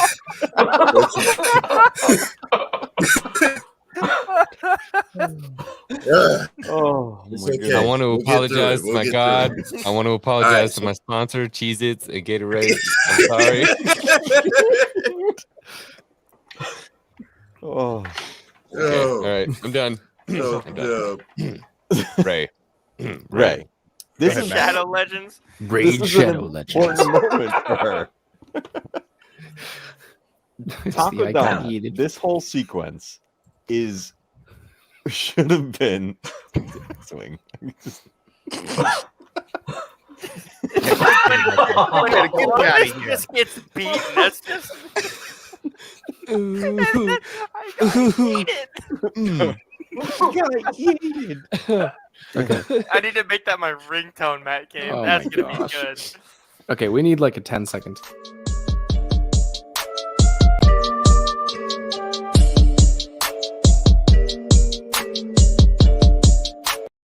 Okay. There we go. All right, now we're just rolling with the homies. Here we go. All right, Matt think Cave, next is take us the to the Oz serious Odyssey. land. Takodana. I keep saying this. Makes me hungry every time. I think this was the most interesting location in the movie and set up the bulk of the plot lines that I wanted to see continue. But this is also one of the biggest moments for Rey, especially. We meet Maz Kanata, which I thought was an interesting character, and I want more of, right? But the most pivotal moment is when Rey starts hearing her, what we find later to be her younger self screaming, and it's guiding her throughout this area, right? And you get pulled into this moment. There's so many things that happen when she opens the box and touches the lightsaber, and something that stood out when I rewatched it that I didn't hear before. So when she first hits this, right, we get thrown immediately into Empire Strikes Back. And that's the hallway there. And I've heard some people argue it, say it's not that, it's something else, but I solidified it on this rewatch because you hear Luke screaming no from when Vader tells him he's his father. Really? Yes, I never heard it before until this rewatch. And it was, and now I can't not hear it. And he just, no. I was like, well, that's it. This is clearly Empire. And then all these little moments you get old Ben saying Rey. You get Ewan McGregor telling her these are your first steps. She's going through not her memories, she's going through the memories attached to the lightsaber. And that kind of brings me to Jedi Fallen Order, that ability where you could sense the memories attached to an item. What do they call it? Was it like a force empath? Or like Psychopathy. Psychopathy. Is that what it? Okay, yeah. Yes. Is that what she says to him when they're in the? That's the official. That's at least the Legends term for it. I just don't know if they carried that over to the new stuff. Gotcha. Yeah. But there was so much in this moment. And another key character element that happens with her is that because a lot of people would compare her immediately to Luke in A New Hope, but she takes the opposite route. I forget, it might have been Obsession and I that were talking about this at some point, but Luke was in that he wanted adventure. He wanted to get involved. Rey takes the path of, I don't want to be a part of this. Like, she's like, I don't want any of this. Luke didn't either at first, though. But to a point, though, because right. But well, I will. Ben I will kinda say. goes like, I will say, as soon as Owen and Beru are dead, he says, "There's nothing for me here." Yeah, he's like, ready to leave it all behind. Let's go. It wasn't like oh, finally, this is my way off the planet. It's like, I don't have any other choice. Here we go. Yeah. Adventure. But even when he's talking about not wanting to, like Ben calls him out. He's like, "That's your uncle talking." Yeah. He's like, And also, he does say to Obi-Wan, he's like, "I want to learn the ways of the Force. I want to be a Jedi like my father." Yeah. But this scares the bejesus out of Rey, and she's like, "I want nothing to do with this. Leave me alone. Like, just done." But it's such a powerful moment, and it was all of these pieces that started to come together, and like we were talking about this movie being the build up to things to come. Yeah. And it's one of the reasons why watching this movie by itself, I can still get excited watching this movie because of moments like this. Because I remember how I felt seeing that in the theater. Like, I was on the edge of my seat, man. I was like, this It is hurts crazy. me now. Now it hurts me. Now there's pain. There's pain. That's a story for another time. Like, where is that story? Yeah. A good question for another time. Yeah. Okay. Yeah. I guess we'll just let that one stay there. I guess. I guess we'll just like not be sweaties for a little while.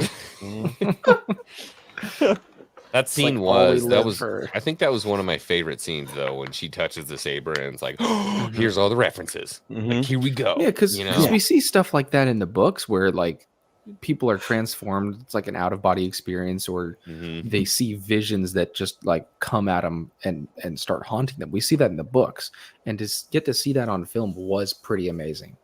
And whether it took the 15-20 seconds like it actually did in the movie, or whether it was instantaneous and that all just went through her mind within half a second, it's just really cool, and that was pretty awesome. I felt like for me it was Rey being introduced to Star Wars, because she's been in the universe, but she touches the saber and it's like, welcome to Star Wars, Rey. Yeah, there's like all this stuff, so like, oh, all this pain and all this conflict and all this different stuff, like, welcome, you know. And then it just like didn't really go anywhere. I actually go ahead, Dan. Undermined. It was just another cool moment that was completely undermined by the whole trilogy. Like, it just, like X-Wing said, it hurts to think about. And this movie had a lot of good stuff going for it. Like, it set up so many avenues and just a lot. You know, with the Force visions and the Yoda and the Obi-Wan, all of them talking to her, you're thinking, okay, maybe Force ghosts are going to come into play, but it's like, hey, why did you do this to me? So, yeah, it is what it is with that scene, Disappointment is what it is. Yeah, it's just, it hurts, man. It hurts. And people are like, well, you're just a whiny crybaby. I'm like, I guess so. There's a fan fiction that I was wanting to write. And in trying to nail down my character and the time period and all that stuff, I knew I wanted to have a scene. And keep in mind, this isn't written at all yet. It's just something I want to do in the future. There's a moment, because this is set, what did I say? Like 4,000 years after the original trilogy. So this is like 4,000 plus BBY. And Nice. so like way off in the future. But there's a moment where the character encounters a kyber crystal. And kyber crystals don't exist. No one knows what they are at that time period. No one knows what the Jedi or the Sith or lightsabers or the Force is at this time period. He encounters this kyber crystal and starts receiving all these visions of these pivotal moments of Star Wars completely out of context. So we get the Bane trilogy stuff. We get the Prime Jedi. We get the Force priestesses. We get like all these flashbacks, and the character has no idea what any He's of it getting means. the telephone version of it. Mm-hmm. Yeah. And so he sees this and they're not like exactly what we see in the movies or in the books. They're just like, if you were thrust into a situation having no context and you only saw it for half a second, what would your brain pick up on? That's the perspective that this guy has. And that's kind of what Ray experienced in that moment. It was just a couple snapshots of things completely out of context. You don't know what to make of it, but it's like, was it Matt Cave that just said this is her introduction to Star Wars? Like if you had 5 seconds to show someone Star Wars that's never seen it, that's probably something similar to what they would see. She's like, who's Mannequin Bywalker and where do the Jedi?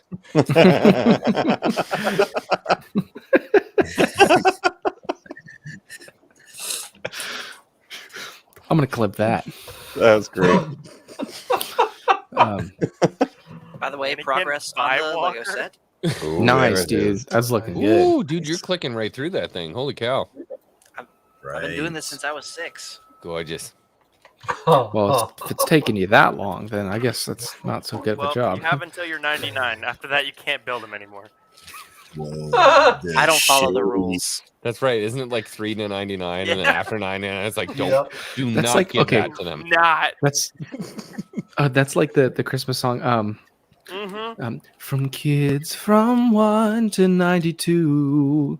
Yep. Oh, like Merry Christmas, but And like I'm in the background like, what about me? At 99. I'm 93. My birthday was December 1st.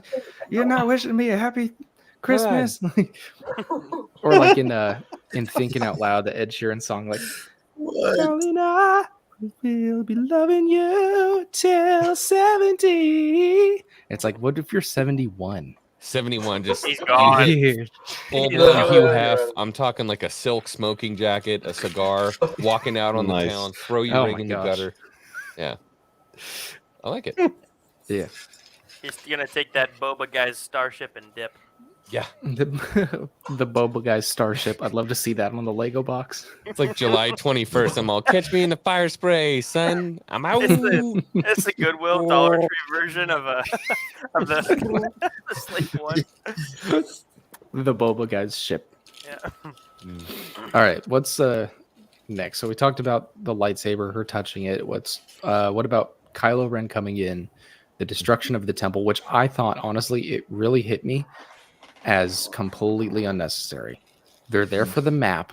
They're there for, I mean, really just the map. He doesn't know that he wants to capture Rey until he meets her. But what about the Resistance showing up first, though? Yeah, I agree. X-Wing. Oh, yeah. Did they show up first, though? He nailed it earlier. Wait Yeah, a they did. minute. Wait a minute. Did the Resistance show up first, or did the TIE Fighters and Kylo Ren show up first and start The bombing TIE Fighters everything? and Kylo Ren showed up first. Yeah, they broke everything. So they my had their battle, question- they got They didn't captured. destroy the temple, though, until the fight. No. I don't. They I don't think destroyed so. Because remember, they were walked bombing out of everything. the temple and jumped into the fight, and it was all rubble. Oh, that's right. Okay, so here's my question on that. What really stuck out to me? I said stuck. That's not a word. It is. What really stuck out to me is they're there for the map, which is in the droid. They show up and they start bombing the place. That doesn't make sense. That seems like a storytelling thing just to set up the resistance coming in, which works when the resistance comes in. Bad military planning, yes. You would be Right. correct. In a real world environment, if you have sensitive information, you probably don't want to nuke the target objective. Right, and it was just luck. You sent an Inquisitor to go get it, right? I mean, like. Right. It was just luck that they were outside the building at that time, and that the information didn't get buried inside of BB-8. Because also, like, everybody inside the cantina died, probably. Yeah. Yeah, a whole ton of them. Yeah, There was probably like 70 people in there, maybe. More. yeah, 100%. Yeah. Probably more. Yeah, there's probably layers to that place. Lot of people died. Yeah. So that really stuck out to me as doesn't make sense. Like I'm sure a lot of things, especially in the next movie, are not going to make sense. But it just seemed a little weird. But then we get Maybe Kylo the Ren. First Order wanted Maz dead. Could Maybe be. they wanted Moss dead. Yeah. I'm sure they do. Yeah. Oh. You know what's interesting though? Weren't there First Order sympathizers inside the canteen at the same time? Because there were First Order sympathizers and there were The Republic. Yeah, because they it's both so called hard it in. it's not what's it called? It's not The the rebellion, it's resistance. It's so Yeah. hard for me to remember for some reason. I know. It's Seriously. weird. I mean, it makes sense, so. Okay, so anyway. Speaking of resistance, and I already did my whole little thing about this, but the ride was amazing. Best ride ever. Yeah, that's what ever. everybody says. Ride's great. Ever. Nah, Pirates of the Caribbean. No, Nothing can listen. top Pirates of the Caribbean. Listen, it is so good. It gotta feels see this boy. is, There, man. this is the Sorry. Pirates is amazing because it's Actually, Star classic Tours. Disneyland. Sorry. Okay. Oh, okay. Star Tours and Pirates. Listen, are no. right there. Before you go on, Star Tours has been taken over by the Millennium Falcon ride.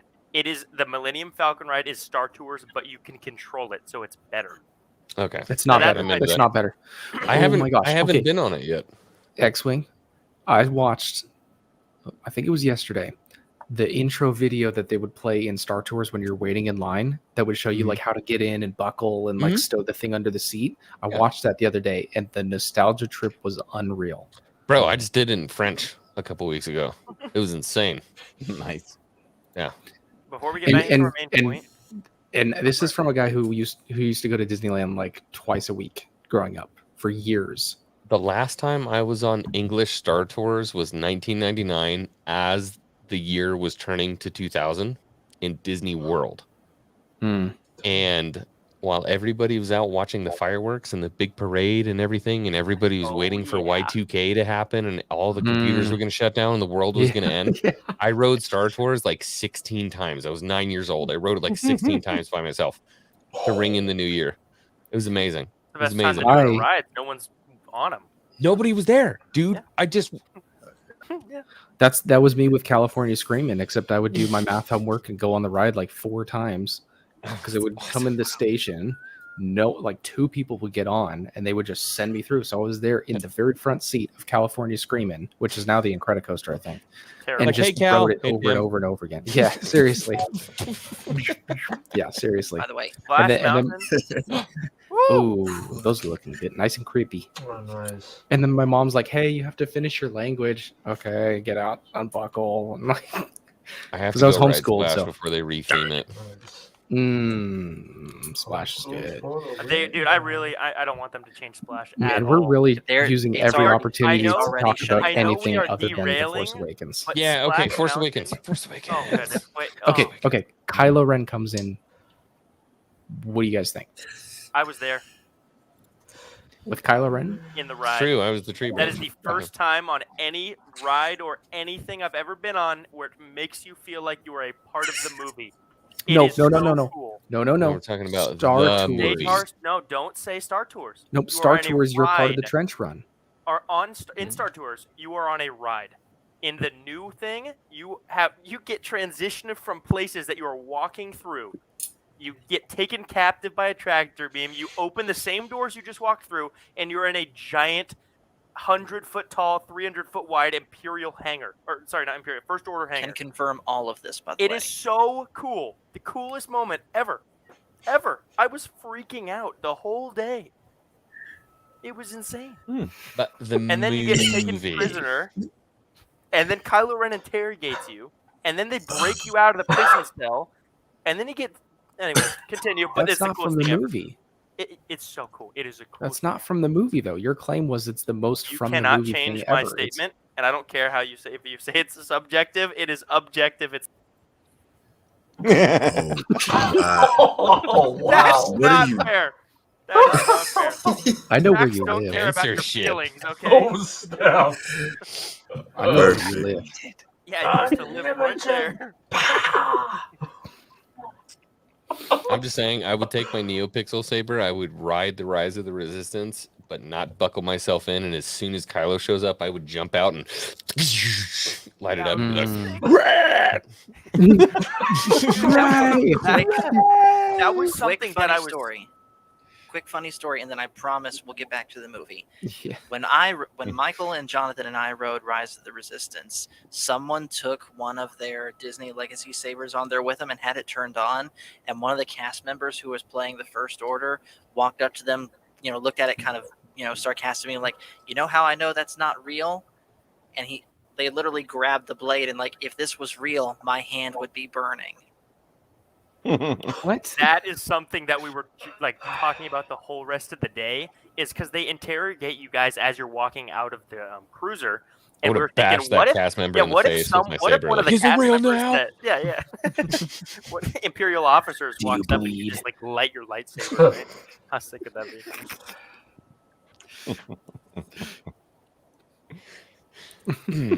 Okay. So the movie, The Force Awakens. Oh yeah, that thing.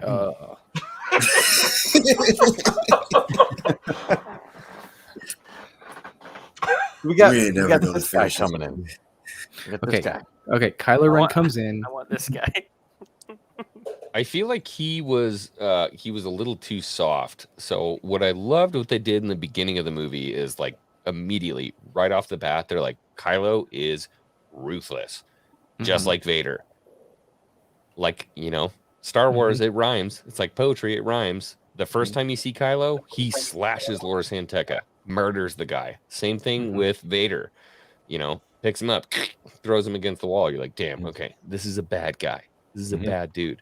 And then he gets to Takodana, and he kind of freezes her, but I feel like he's toying with her, and he's not really like unleashing his potential in the dark side. And I guess some people would say that, okay, this makes sense. Moving on, like, you're conflicted. You're not actually doing what you need to do, or whatever. But he should have been like Darth Bane evil. Well, he was sensing I something agree. from her, and he also like flipped out when that officer came in and was like, "Oh, they were escorted by a girl," and then he like dragged the guy across the room. Like, why was he so intrigued by the mention of her? Right? Don't there's know. so many theories. Yeah, but don't know. at this point, he knew that there was something about her, and then the fact that he decided, he sees enough of her mind where he's like, "You've seen this map. I don't need this droid anymore." But he also throws like, so 100% yes, but he also throws like temper tantrums like a baby. Yeah. Like Matt, the radar Yeah, technician. It was pretty weak. Yeah. For his like how immature he is, he should not have had that much power, because they didn't present him as someone who's like Vader, all powerful and can keep his calm and knows exactly what's going to happen. Like, he is learning it while we're learning it, if that makes sense. I would say the opposite. For how much power he had, he shouldn't have been that immature. I mean, it both works together. Yeah, like the other way around. Because they gave him the power, he shouldn't have been that immature. Not because he was that immature, he shouldn't have that much power. Yeah. They gave him that power in the storytelling aspect of it, and so he should not have been that immature. Guys, I think you're reading into this scene a little bit wrong, because like when he says there's a girl, Excuse me? And he's like, what girl? It was because of the Force dyad. You're forgetting about the dyad. And he was like, Did you just go? That's my girl. It's the dyad. The Force dyad wasn't established though in The Force Awakens. But it was always there. It was always, oh, dude, Hawks would love you. I'm gonna boy. go. Oh my god. I'm gonna go smoke a cigarette or something. Just, No, if I want that. you looking for a clip? It's gonna be like, yes, Queen. Yeah. No. This took a turn. What is going on? Hawk is in the chat. Have you heard any of this, Hawk? Oh, dude, he's been here the whole time. He was here like 30 minutes ago. He's just been lurking. I didn't say yes, Queen, but I should have. Oh, man. Okay, that was really funny. I think the concept of Kylo and Finn were both interesting. I don't think Kylo should have been essentially Jason. I think Kylo should have been a Sith or a new type of dark side user enemy. And I also think Finn, maybe he should have been a veteran stormtrooper or someone that's been in the Empire First Order a lot. And then not necessarily that he realized what he's doing is wrong, but he's realizing that he has Force abilities, or because literally the Force is awakening in people, and I feel like they could have done something with that in their whole between Finn and Kylo's dynamic. That could have been this. Really should have been Finn's. You know what? Finn is Force sensitive. Clearly, right? They said it. He is. Yeah. No, he is, but they don't do anything with it. That's the problem. Here's something that just reminded me of when you were saying that he should have been a more experienced stormtrooper. It should have been set up, and X-Wing, you'll hear me on this, with the Bane trilogy, where he is such an expert stormtrooper. He's so potent because of his Force abilities, but he doesn't know that it's the Force that he's tapping into. You know what I'm talking about with Bane and the Gloom Walkers? Because he led the Legion. Yeah, yes. The Gloom Walkers, 100%. bro. Yep. Yeah. Essentially, Bane, before he went to the Sith Academy and became a student of the dark side, he could use the Force, but he didn't know exactly what was going on, and he was the most potent of their military leaders. And he would fight back against his superiors and be like, "You're doing this wrong." Like that would have been cool to see from Finn. Like he was such a Banff stormtrooper. Phasma would have been like, "You follow my orders," and he's like, "No." And then knocks Phasma out and then takes the objective. Right. I want to see that kind of thing. And then kind of what I was talking about before in another stream, where the Force will call to balance people out. And so he's been in not necessarily the dark side, but on the darker side of the galaxy in the First Order. And as he's trying to get back, as he's trying to learn more about the Force, it is naturally calling him to the light side, which is what calls him to leave. That's what should have happened. That's where that moment with the blood on the helmet, and he takes it off, and he's like, "I'm doing something wrong here," and the Force is calling him to the light. And that would have been so much more potent and more impactful than I can't kill anyone. Yeah, than a janitor that's like, "I'm supposed to be mopping the floor. I don't really want to shoot anybody." Yeah. I don't know why we don't work for Disney. Like, we are giving them all these free ideas. You know what I'm saying? Oh, this is the board meeting. Yeah. Yeah. Of a novel where Finn trains with Rey to become a Jedi, then the live-action series of Finn's own Little Jedi Adventures. The first part of that would be the holiday special, the Lego holiday Finn's special. Little Jedi Adventures. Where Finn's training with Rey. I feel so bad for that dude. Kylo Ren, I like the character, and as much as I dislike the next two films, I think we get the best of Kylo Ren in the next two films. Especially Rise of Skywalker, in my opinion. Yeah, he's got a lot to him that there was. I think just Force Awakens kind of put him in almost an awkward way, like almost like, oh, you know what, Anakin was kind of immature and whiny sometimes. Let's amp that up a bit, and then also make him like wanting to be Vader so much that he's just like a bad copy. Like I don't know. It was just the two points where I loved that character, Kylo or Ben, was when Snoke was like, "Take that ridiculous thing off your head." I'm like, yeah, time to get some humility. And then the other time was when he really he took his roll up. Okay, there were 3. The second time he took his roll up and he's like looking at Rey and he's like, "You're still holding on. Let go." And I'm like, "Oh, he's doing it. He's doing it. He's going full tilt." And then that moment when he's back in the light and he just shrugs his shoulders and he's like, "I'm gonna F all you guys up. I'm gonna kill every single one of you guys." I was like, okay, cool. Yeah, I like that. We're gonna have some good Kylo Ren discussions when we get into Last Jedi and everything. He really gets amped up. Next week. For Kyle, how much Kylo wanted to be Vader, he wasn't even at a 10th of Anakin's power. Less to say Vader. Like Anakin was powerful. And you know what? One of the little things that shows Anakin's power the most for me, and it's a little thing that could easily go missed, is in the very beginning of season 7 of Clone Wars, Obi-Wan is hiding down with Cody. And Anakin's like, what are you guys doing hiding down there? And he just moves his head to the side as the blaster comes. He's not even looking at the blaster. Are you talking about the movie when they're Clone attacking Wars? on the bridge? No. That's season 7 of Clone Wars. The first episode. I thought that was the movie when they were attacking on the bridge. And then No. It's Revenge of the. I know you're thinking of the right thing. It's in the 501st is all under the bridge.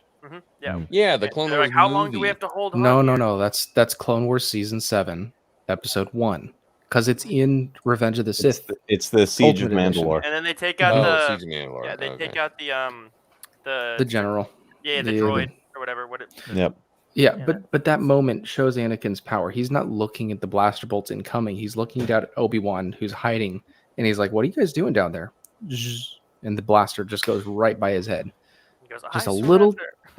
Yeah, but that little subtle, like he's so confident in the Force that he's not even looking at the blaster bolts coming in, and he just narrowly tilts to the side to miss one. Doesn't he do that in the animated Clone Wars movie too, though? They scale like a wall in the movie, but they're not under it. Like they're kind of going vertical up a thing. Yeah, you're right. You're right, Matt. Man, I gotta rewatch the animated. No, stuff. it's 7 by 1. It's really cool. Corbin, are you talking about you're talking about Anakin's powers? I'm sorry, not 7 by 1. It's episode 9 of season 7 of Clone Wars, the first episode of the Siege of Mandalore arc. That's what it is. So they're gunning for the tactical droid. Yes, and they need to get the head of the tactical droid. Why did I think that was from the? That's a different episode. No, they're just trying to kill the I thought that tactical was droid. the Snips, like way early on when he first gets Snips. No, you're confused. You're cross-pollinating two different. Cross-pollinating two different. Yeah. Okay. Yeah. All right. Yeah. All right. Stand down. It's 7. Trust me, it's 7 by 9. Okay. Yeah. Anyway, all that to say, Anakin shows a little tiny bit of his power right there because he doesn't need to deflect the bolt. He doesn't even need to watch the bolt coming in. He's talking to Obi-Wan, and he moves his head 6 inches to the right, and the bolt whizzes by what would have been his face. Mm-hmm. So that's the kind of what you were talking about, Sus T, that fraction that Kylo Ren has a fraction Also, of the natural power. Also, him subduing the son and the daughter on the Mortis. Yeah, that's a where he pretty goes, good "On indication. your knees," you know what I'm saying? Like That's that what I is was about. that is such a cool moment. That is Anakin so... brought not 1, 2 gods to their knees. Gods. Yeah. That moment when he's got his hands up in the air and it's spinning all around him, and you're just like, "Oh man, this guy is. Oh, he's the chosen one." That's right. All right, so so we got Kylo coming in, interrogating Rey. Battle. Yeah. We're excited about everything except for the Force Awakens. I know, seriously, dude. Can we Because not you know get what into it the is? next We're- scene though? Because of how bad it is. The next scene when she's getting interrogated. Okay, so And I then tighten my restraints and yeah, close the yeah. door. Oh! She doesn't have the power to do that. all right, quick quick trivia for everybody on the panel. Who Daniel was Craig. in that stormtrooper? Daniel There Craig. you go. Daniel Wow, Craig. you knew where I was going. Now, I will say And this Jedi mind trick is less cringy than "It's okay that we're here. It's okay that you're here. Agreed. It's good. It's good." Yeah. You guys know what I'm talking about? That was Rise of Skywalker, right? Yeah. I tried not yes. to. Wait, Corbin. what? I don't- Ray says, "It's okay that we're here." And there's two stormtroopers, and one of them says, "It's okay that you're here." And the other one says, "It's good." I just left. Oh, bro, my brain must have blocked that out. Yeah, it's I don't really even remember cringy. that. It's okay that we're here. It's okay that you're here. It's Where good. was that? Rise of Skywalker. No, I mean where? When they're sneaking onto the whatever thing, and when General Hux says he's the spy. I'm the spy. Oh, right. After he literally murdered an entire solar system, he's like, "By the way, I'm a good guy." Yeah. You know what? And if I recall correctly, did Rise of Skywalker come out after Agent Callus was revealed as the spy in Rebels? Yes. So that's a copy of Callus in Rebels. Like, no, Callus has done way better. Yeah, Oh, I yes. don't know if I'd call it a copy, but I just want you to know, Coffee, that because of what we're doing, this will be unwrapped. This is sealed. I can't believe you've done this. I can't believe you've done this. you're actually supposed to leave trash in the plastic. It's better for recycling. In the plastic still Put right now. We're it not in there its yet. place. How the But yeah, Force- that's You know what's that's rough, the dude? I don't cringiest even know line. which is that cover art for TLJ. This is Rise of Skywalker, but it was a weird. See, I don't edition. even. But isn't And then- that You got that from You Walmart, know what? right?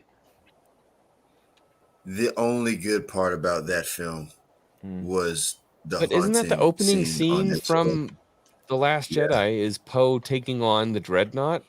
No, this is all the stormtrooper, the Star Destroyers, with the Death Star guns.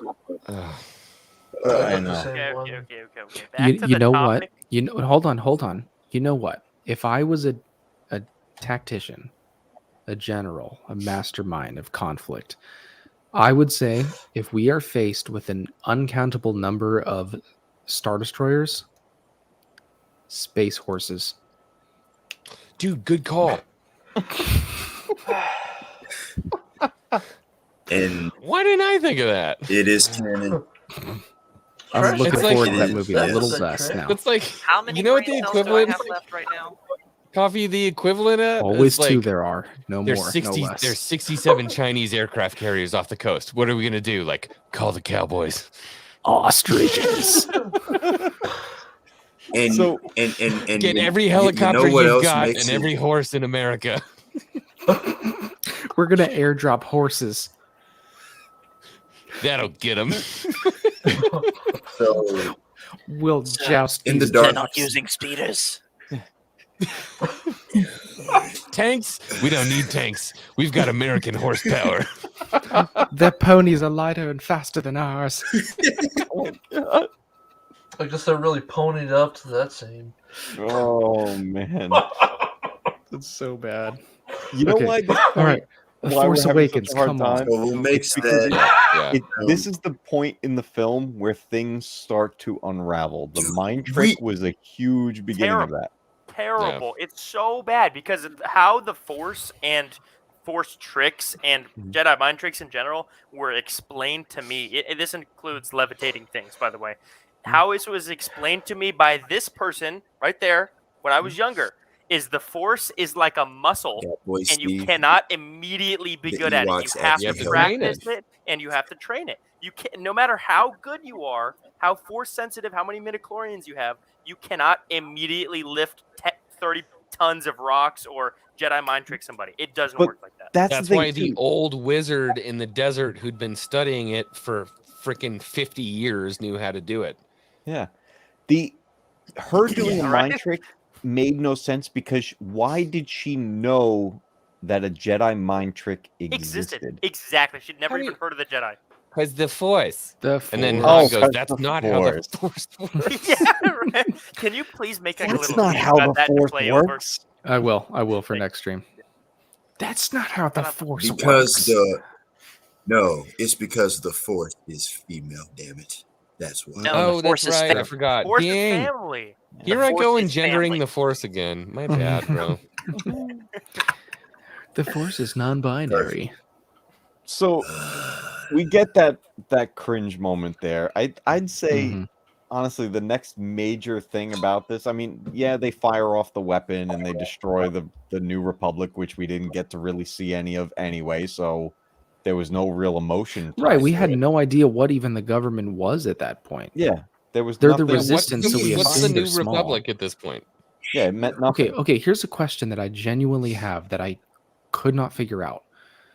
The whole deal was to blow up Starkiller Base before they fired. What were they firing at? They were firing, at least when they actually went to it, they were firing at the resistance base on Hosnian. Well, that Okay. was the Oh, yeah. Republic core system. Yeah, it was the core planets of the New Republic. No.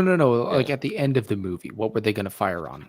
Because they Oh, already blew there up the was- other planets. It was Was basically, it just the I think it was base? basically like a big resistor that was built into the side Yeah, of there the was some planet. opening that would then No. It wasn't no, even no, an opening. No, It was no. like this. What was Starkiller Base firing on for the second fire?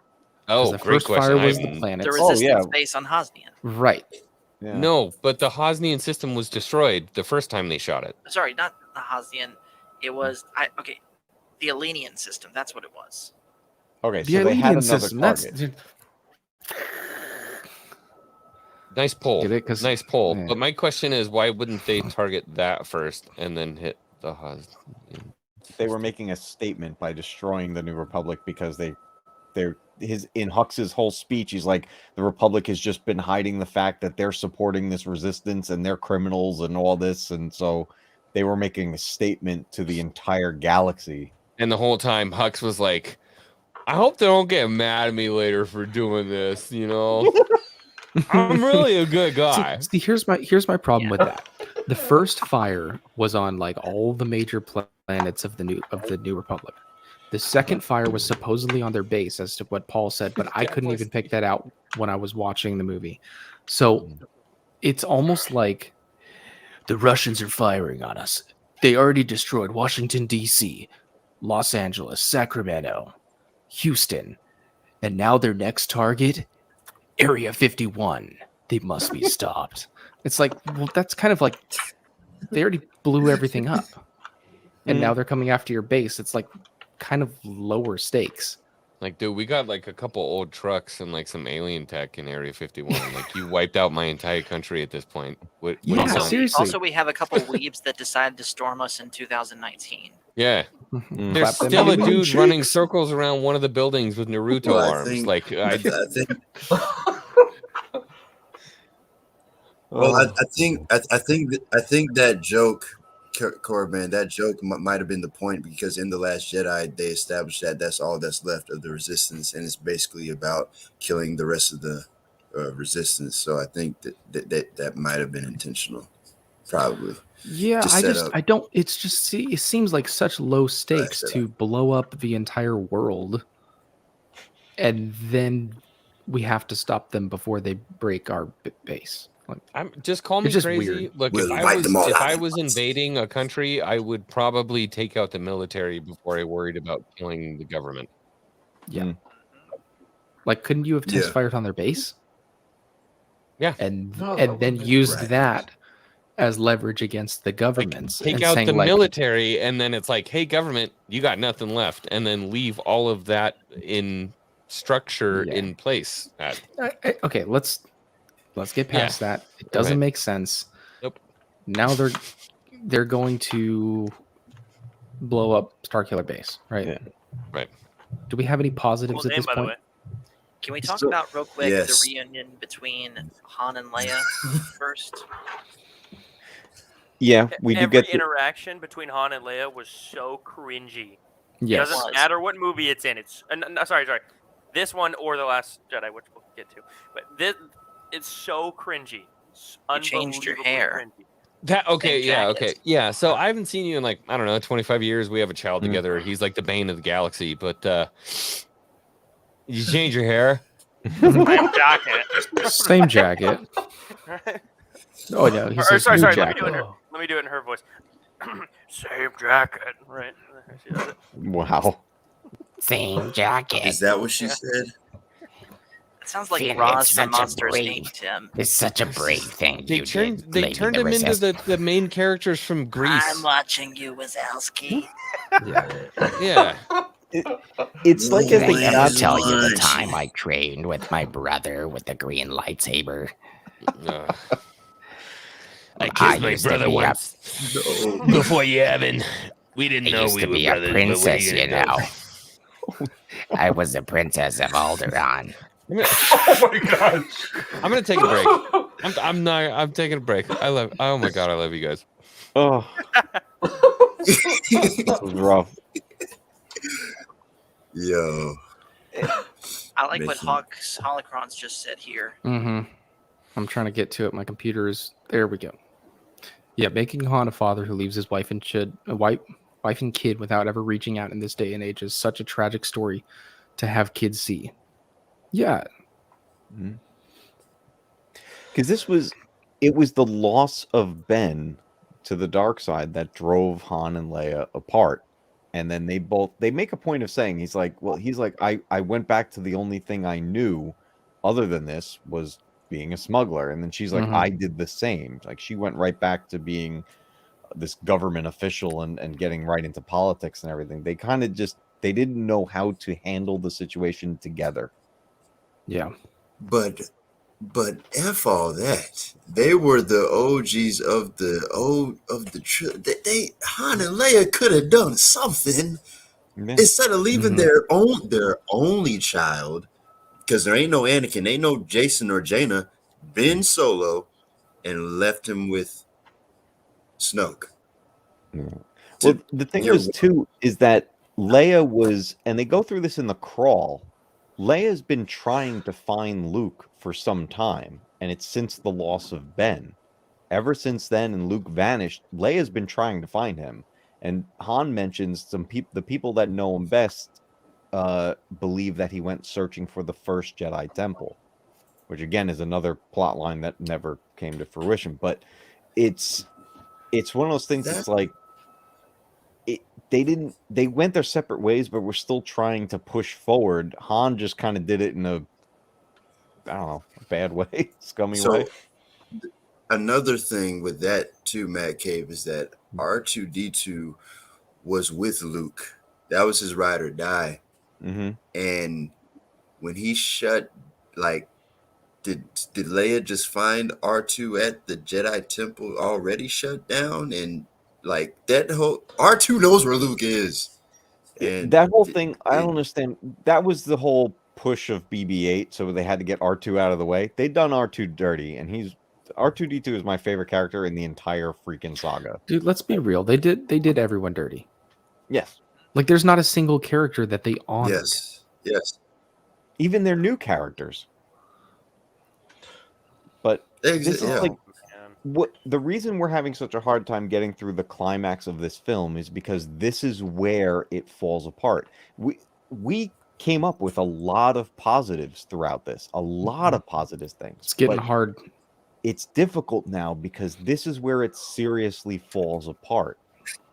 And like the fight in the snow in the woods. Actually, no, hold on a second. Back up. We got to talk about Han's death real quick. Mhm. Can I go first on this? He dies? Yeah, go ahead, Paul. So, this is going to shock some of you guys, but I genuinely think that this, as far as production goes, is the best made scene in the movie. Because you literally have all the main characters there to witness this. You have that shaft of light that's shining in on Ben's face, where half of it's light, half of it's dark.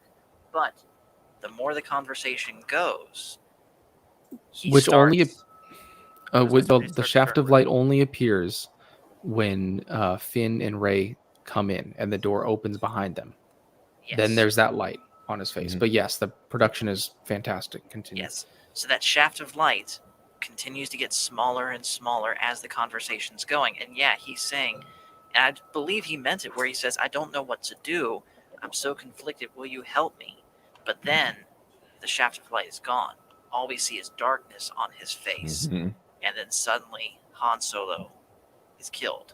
Isn't the light when it goes darker, isn't half of his face replaced with red, or am I just imagining that? Yeah, Yes, it because is. it's the light of the base charging. Right. So it's he goes full dark at that point and makes the decision to kill his father rather than save him. Because I agree, Paul. Ben was completely on the fence at that moment.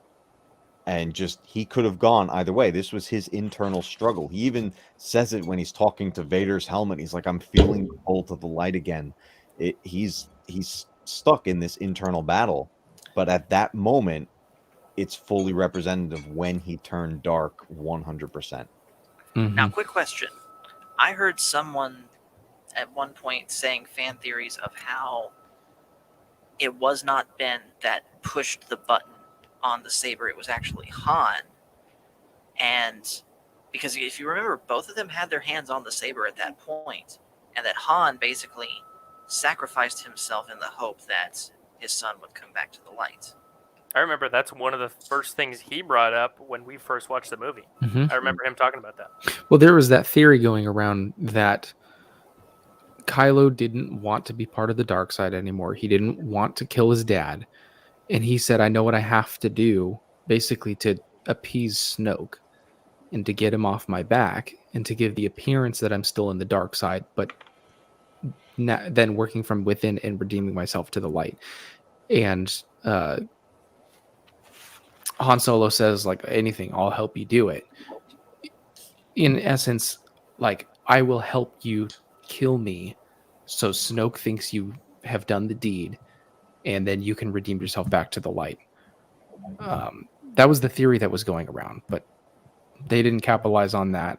There's a lot of confusion on who actually did push the button, and I don't know. Can I give you my version on how I wanted to see Han go? Please. So Ben and Han are standing on the bridge, and he's same dialogue. I don't know if I have the strength to do it. And basically, he touches his face, and Kylo says to Han, like, "Leave now, leave." And basically, I'll forget that this ever happened. He lets his father go, and then as they're trying to escape, Han is in the Falcon. Sans Chewie. Chewie would be in like a different craft or something like that. And Han basically is taking out TIE fighters as they're trying to get off the base and gets taken down. And Han and the Falcon go down together. And as he's going down, like it's a real tense moment. The Falcon's about to hit the ground and he goes, "Find Luke, find him." And then the Falcon hits the ground. Falcon explodes. Han's gone. That's it. That would be crazy. That would be really cool. I wanted him to go down with the ship. You know what I mean? Because every bit of Han is the Falcon, and the Falcon is Han. Dude. Yeah, the Falcon with no Han isn't really the Falcon. Now that you just said that phrase, going down with the ship, that needed to be the way he went. What did Boba Fett call him? Captain Solo. Put Captain Solo in the cargo hold. Yeah. Well, speaking of that, showing respect. It's done. Hey, Slave One. Nice. Perfect timing. I think I just wanted Han, he says it when he walks into the Falcon. I'm home. Yeah. And I think just him, I hate to see the Falcon go. That ship should live forever, but it should live forever in our hearts, not forever on the screen. And so having it continue on with Han without Han was. It doesn't feel normal. It doesn't feel right. Because now it's what, Chewie and Rey? And Rey, that's not cool. Rey shouldn't be allowed to touch that thing. Did you guys see the deleted scene where Kylo Ren goes into the Falcon? No. It's actually a good moment that should have been in the movie. Yeah, that's another thing that would be awesome, but Yeah, I don't know. It's so integral to him. And when you think of the Millennium Falcon, who's the first person you think of? It's Han Solo. And so I just wanted him to go down with it. I don't know. What are you talking about? The first person I think about when I think of the Falcon is the Donald Glover Lando.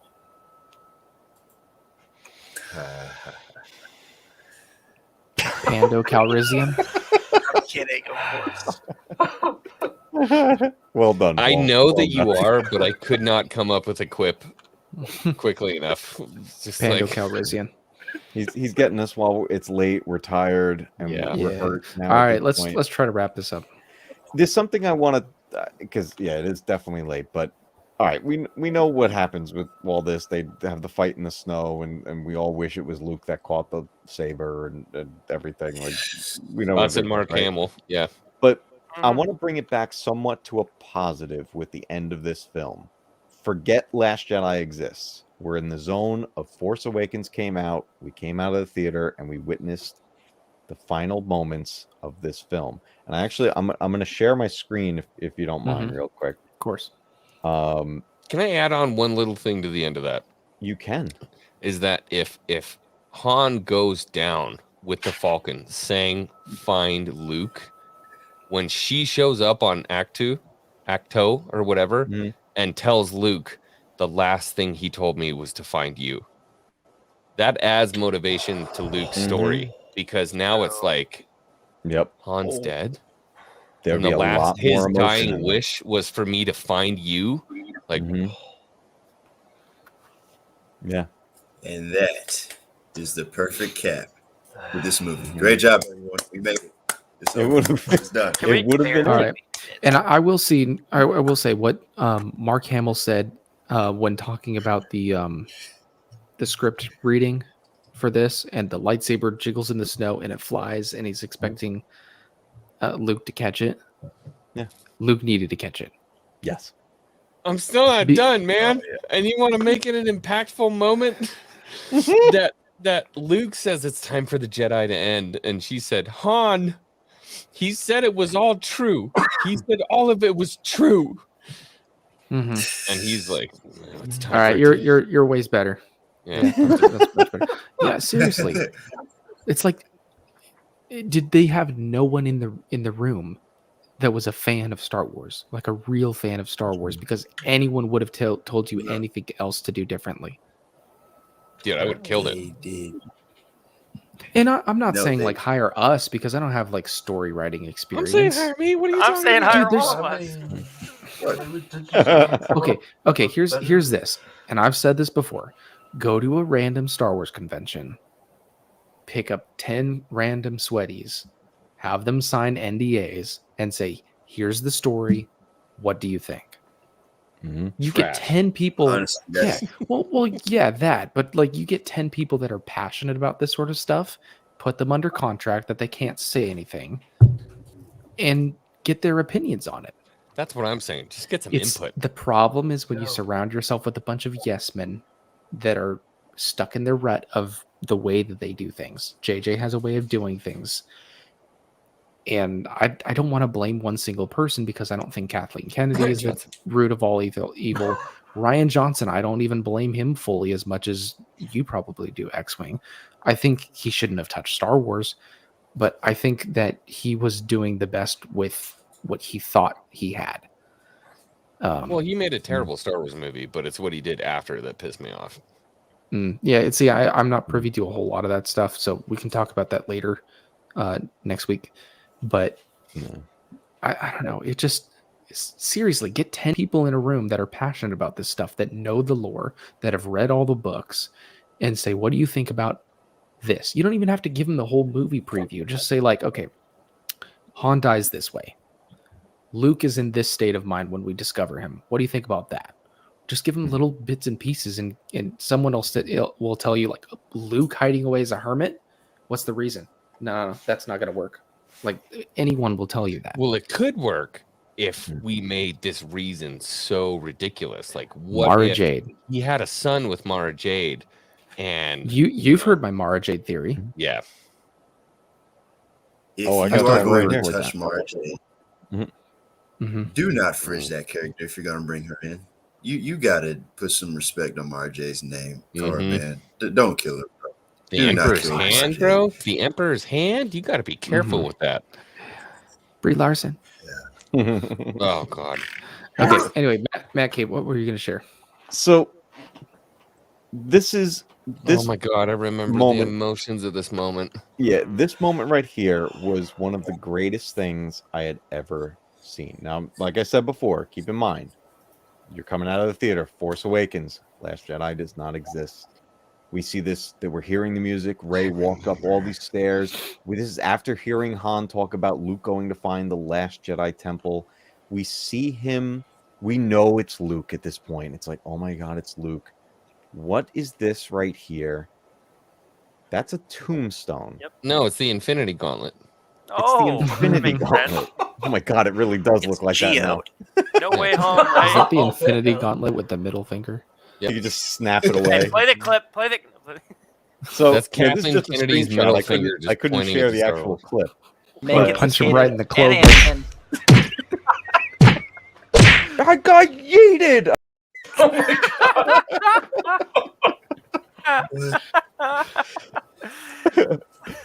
Perfect. So Yeah. when this happens, when I saw this, I was like, "Oh my God, we're gonna get hints that Mara Jade existed or something." Like, what did he find here in the ruins of this temple? Right. The next thing we get is Luke in full Jedi garb. True. Right.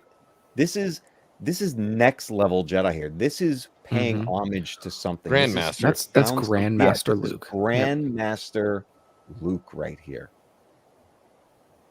Unbelievable look to this. We've never seen Luke like this. It was unbelievable to get this moment. Here's what I don't understand, though, with all this. What happened to all the fake skin that was there in Return of the Jedi and Empire on his cybernetic hand? It burned off in the fire. Probably when he went He to go gave try up to on save it. people from the temple burning. Yeah, he just maybe. Yeah, chose I not will to say, go, here's a question: would an ex-Jedi master who has failed at his Jedi Academy and done everything we've seen and hide it out on an island as a hermit for however Still be many wearing years, complete still be Grandmaster wearing robes. Jedi Grandmaster robes Thank that are you. that clean? That's exactly what I was thinking. Yes, that's my whole point in bringing this up, because this is not the Luke we see in The Last Jedi. This is the Luke that was supposed to continue into The Last Jedi. Yeah. He's even tearing up in this scene. I watched it again. I was like, he's upset about something here. What did he sense? What was he thinking about? Why is he standing on this ledge next to what clearly looks like a tombstone? What did he find here? And what is he feeling right before Rey gets there? Did he And sense? it was reduced to, I didn't want to see that thing ever again. Yeah, that's the like. And when we talk about this next week, we have to. You Yeah, got yeet. I wouldn't Yeet's throw the my lightsaber prop over out. my shoulder, not to mention the actual Youngling Slayer 9000. But this is like this is why the trilogy doesn't make sense, is because you take a moment like this and seeing, you get the tease here and getting the full reveal here, and then you're telling me 2 minutes later he's just hanging this outfit up in his hut like it didn't mean anything and going into a hermit mode. Yeah, this like weird gray kind of hermit, like Yeah. like Luke just put it on for pomp and circumstance. Just But for what reason? That's the thing. It's because he's upset that he's a clone and that he's not the real Luke. And that, Jake Skywalker. Master Luke? No, my name is Luke. There you go. Luke? They No, already I'm introduced Jake. Luke's like two Jake, planets Luke, over, bro. whichever. Yes. Well, it's proxy. As it's Luke. proxy. It's proxy. It's proxy. That's funny. My other side to this point of bringing it up was that we got all of the we had a lot of positive in this film. We got a bunch of negative that hit, but then it was almost completely redeemed with this ending. This ending, I could not wait for the next movie. Oh, dude, yeah, they knew how to put butts in seats, regardless of what the movie was going to be. And my question always, I'm gonna leave you guys on this. My question always is, look, a movie makes money. What if they offered refunds for people who didn't like it? How much money did that movie make for the next one? Whole lot less. Yeah, that's a lot. That's a big hit to the box office. Half? I think we need Valiant Renegade for that one. Ooh, good question. Yeah. But Yeah, I'd that's say half. that's the point of this that I'll leave off on here. There's just the same tail end that we left off on back in 2015. This huge moment in the saga that had tons of potential and the anticipation of what we had to come. We're going to relive that anticipation for the next week. And next week, we're going to continue that scene. Wasted And on opportunity. And I on have to that watch note, The Last guys, Jedi, don't I? Yes. On that note, guys, I'm going to go ahead and bow out of here because it's 1 a.m. over here my time. Yep. So Oh yeah, same. I know you're going to ask for final thoughts on this movie, Tim. So I'll just go ahead and give mine. It's just a repeat of what I said in the beginning. In isolation, this movie is okay to the lower end of good for me. But having seen The Last Jedi and The Rise of Skywalker, I can't stand this movie now because it's just, I feel like I've wasted my time with this movie. That's what 48% of my subs said. Oh my, what a good poll. Yeah, dude, you didn't What see a this? great poll, though. Dude, you Like, didn't see really, this? though. Where, And that's the hard thing one is is I it? liked it at first before 8 9 came out. Yeah, because Yeah, there were that's so many 89 promises. or 48% of my subs that answered this poll said they liked it at first before 8 and 9 came out. I Man, bet can I that copy right that? around 50. Yes. Yeah, it's on my community, so you can go screenshot it.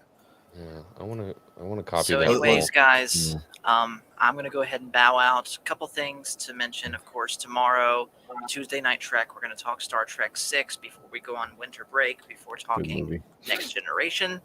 What about our thank you video? Oh yeah, the thank you video. That was a big project. I'm going to put that in the YouTube chat real quick. So Really for well those done, that don't Paul. know, tonight was the last Echo Base TV stream. And so myself and many of the people that you see here on the panel, we put together a special thank you video to Coach and Nick for being willing to do this with us and get us involved. So if you have not seen it, please go watch it. And one I other think thing Coach too, probably held it, and he's going to do it on one of the big shows. he did comment on it. I know that much. Good. Oh, he did? But yeah, he did. But anyways, one other thing too, it's the 14th. If the Star Wars guys can get to 300 subs by Christmas, we will launch a merch store. Nice. Yeah. Wait, hold on. What's the goal? We can 300 hit subs. 300 subs by Christmas. Where are we you will at? launch a merch store. We are at 287. Yeah, we'll get you there. We'll get you there. Yep. Hangar bay doors just opened. Yep. Yes, Steve. Now I do have 2 young daughters, so there's a chance that it might not take place next Monday, but that is the goal, is to watch over the weekend and have the Last Jedi stream next Monday. And I just put the Star Wars Guys link in the chat, so if anyone watching is not subscribed to the Star Wars Guys, please do. I would appreciate it. Did you see Crit's comment? Yeah. Let's go. Yeah. It's if we got this derailed tonight. You know what's funny? That's not even the one I hate the most. That we. Wow. It's not. Well, which one is it? Rise is my big beef. Rise. Look, I hate I the can- way they treated Luke and TLJ, but Rise is just an offense to Star Wars. But remember, Yeah, we're gonna try to find good. Okay, so Oh, here yeah. I will See, reiterate what I had as a goal going into this whole series. I know how I feel about them. I don't expect to like them. I want to have legitimate reasons as to why I don't like them, as opposed to just emotion. I hate that. It's terrible. I want to know why I dislike it. So I'm going in with as open of a mind as I can. Or find the good. Or find the good. If I find the good, all the better, which I know there is still some good to be found. There's a lot of But- stuff in Last Jedi I actually do like. Right. And I don't even remember because I only saw the movie once. So I meant twice. that's the goal, is watch with as open a mind as possible.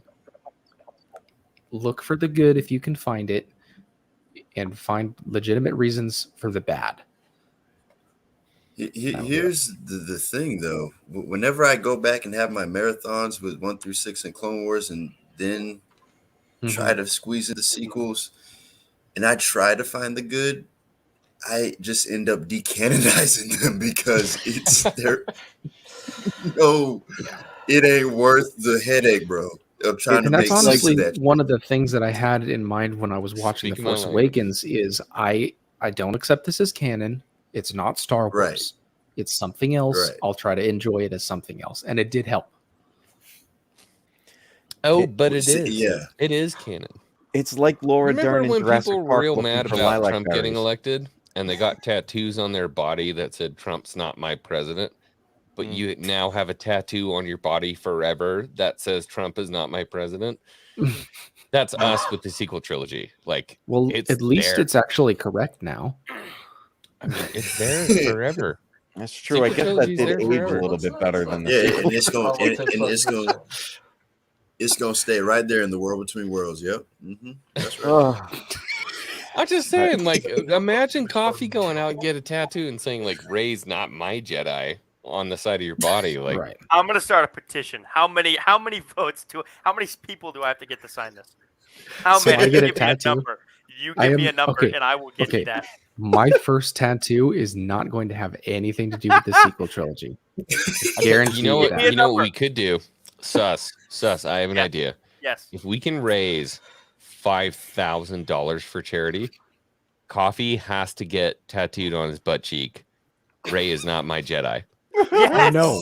Yes. No. You can donate $1 million and I won't do that. All right, fine. Then make it What? say Rey I is will not my take out a Skywalker. whole. Whoa. Fine, I do it will on. take I'll out do it a on my whole- butt cheek.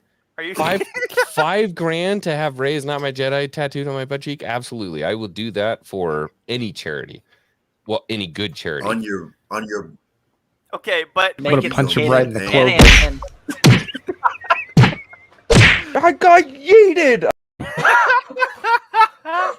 Okay, but here's the thing. Even if we get the 5,000, okay, and you get that done, there's no way we can prove it to the people. There's Discord. You're right. All right. Well, You it's super late. Come on. We're Yeah. gonna wrap this up. Everyone, okay. Final thoughts, Susty, real quick because we gotta shut it down. Final thoughts. The movie by itself is not terrible, like we've already talked about prior. 8 and 9 made it bad. Okay. Objectively, there are parts in the movie that are not cool. They're not good. No one likes them. It shouldn't be that way. There were many points in the movie that we all felt that that Star Wars feeling. Okay, we all got the nostalgia. We saw Han and Chewie. We saw the Resistance flying over the water, about to have a battle. All of the battles felt like Star Wars. That dialogue was not Star Wars. Overall, if you can imagine yourself back to when you first watched it in theater and everyone in the theater was screaming every time a new person would come on the screen, it was an amazing feeling, and I'm just going to leave it at that. That it was a really cool movie. I'm not going to discount it as terrible because of the bad things that were in it. It did feel like Star Wars, and it was amazing to have that at the point in time when it came out. You guys know what I'm saying? Yeah. Yeah. All right. Well, that'll do it. I think this was more of a productive discussion than we probably all expected to have. I don't know if next week will be the same, but we'll find out. We're gonna try. You're walking into the weeds. On We this are next not one. going to get through. Or do not. There is Wait, no- wait. It's gonna What percent of the movie does Rose come in? Because we won't make it past that. I'm just gonna Oh, point boy. All right. Anyone that has outros, go ahead and I have an outro. do your outros. I have an outro. That's how we win. Not fighting, but we hate. That is not your Yeah. outro. Not the God. what we hate. No, but you fighting did what it. we love. Can you play the punch the guy in the Yeah, I face think we clip for should that end one? on a punch to the Clovis. I'm Make gonna it punch him Hayden right in the and Clovis. Anakin. I got yeeted. Oh my god. Good night, All right. everybody. All right. Well, Saving what we love. You know, Yeah, all right. You know, one of these days, Everyone, we'll figure just- out how to end this thing. yeah. And remember, keep retro gaming alive because one day you might just get punched in the Clovis. We'll be Love it. All right. Thank Check you, out the everyone, Kids for Stream on watching. Friday. Countless of patches. Yes, just everyone, it's a given. Just subscribe to everyone on this panel. Anyone that appears, just give them your subscription because it means a whole lot to B-Wing. someone. Check out Thank B-Wing. you. Yeah, B-Wing. Hashtag NNO. Hashtag NNO. Hashtag NNO. But everyone, thank you so much for coming by. Hashtag NNO. Really appreciate your time. And if you've been here from the beginning, you're awesome. This is a great community, and I think we really gave it a fair shot this time. So thank you, everyone, for being here, and I will see you wherever I happen to see So you in the here's a galaxy. health to the company. And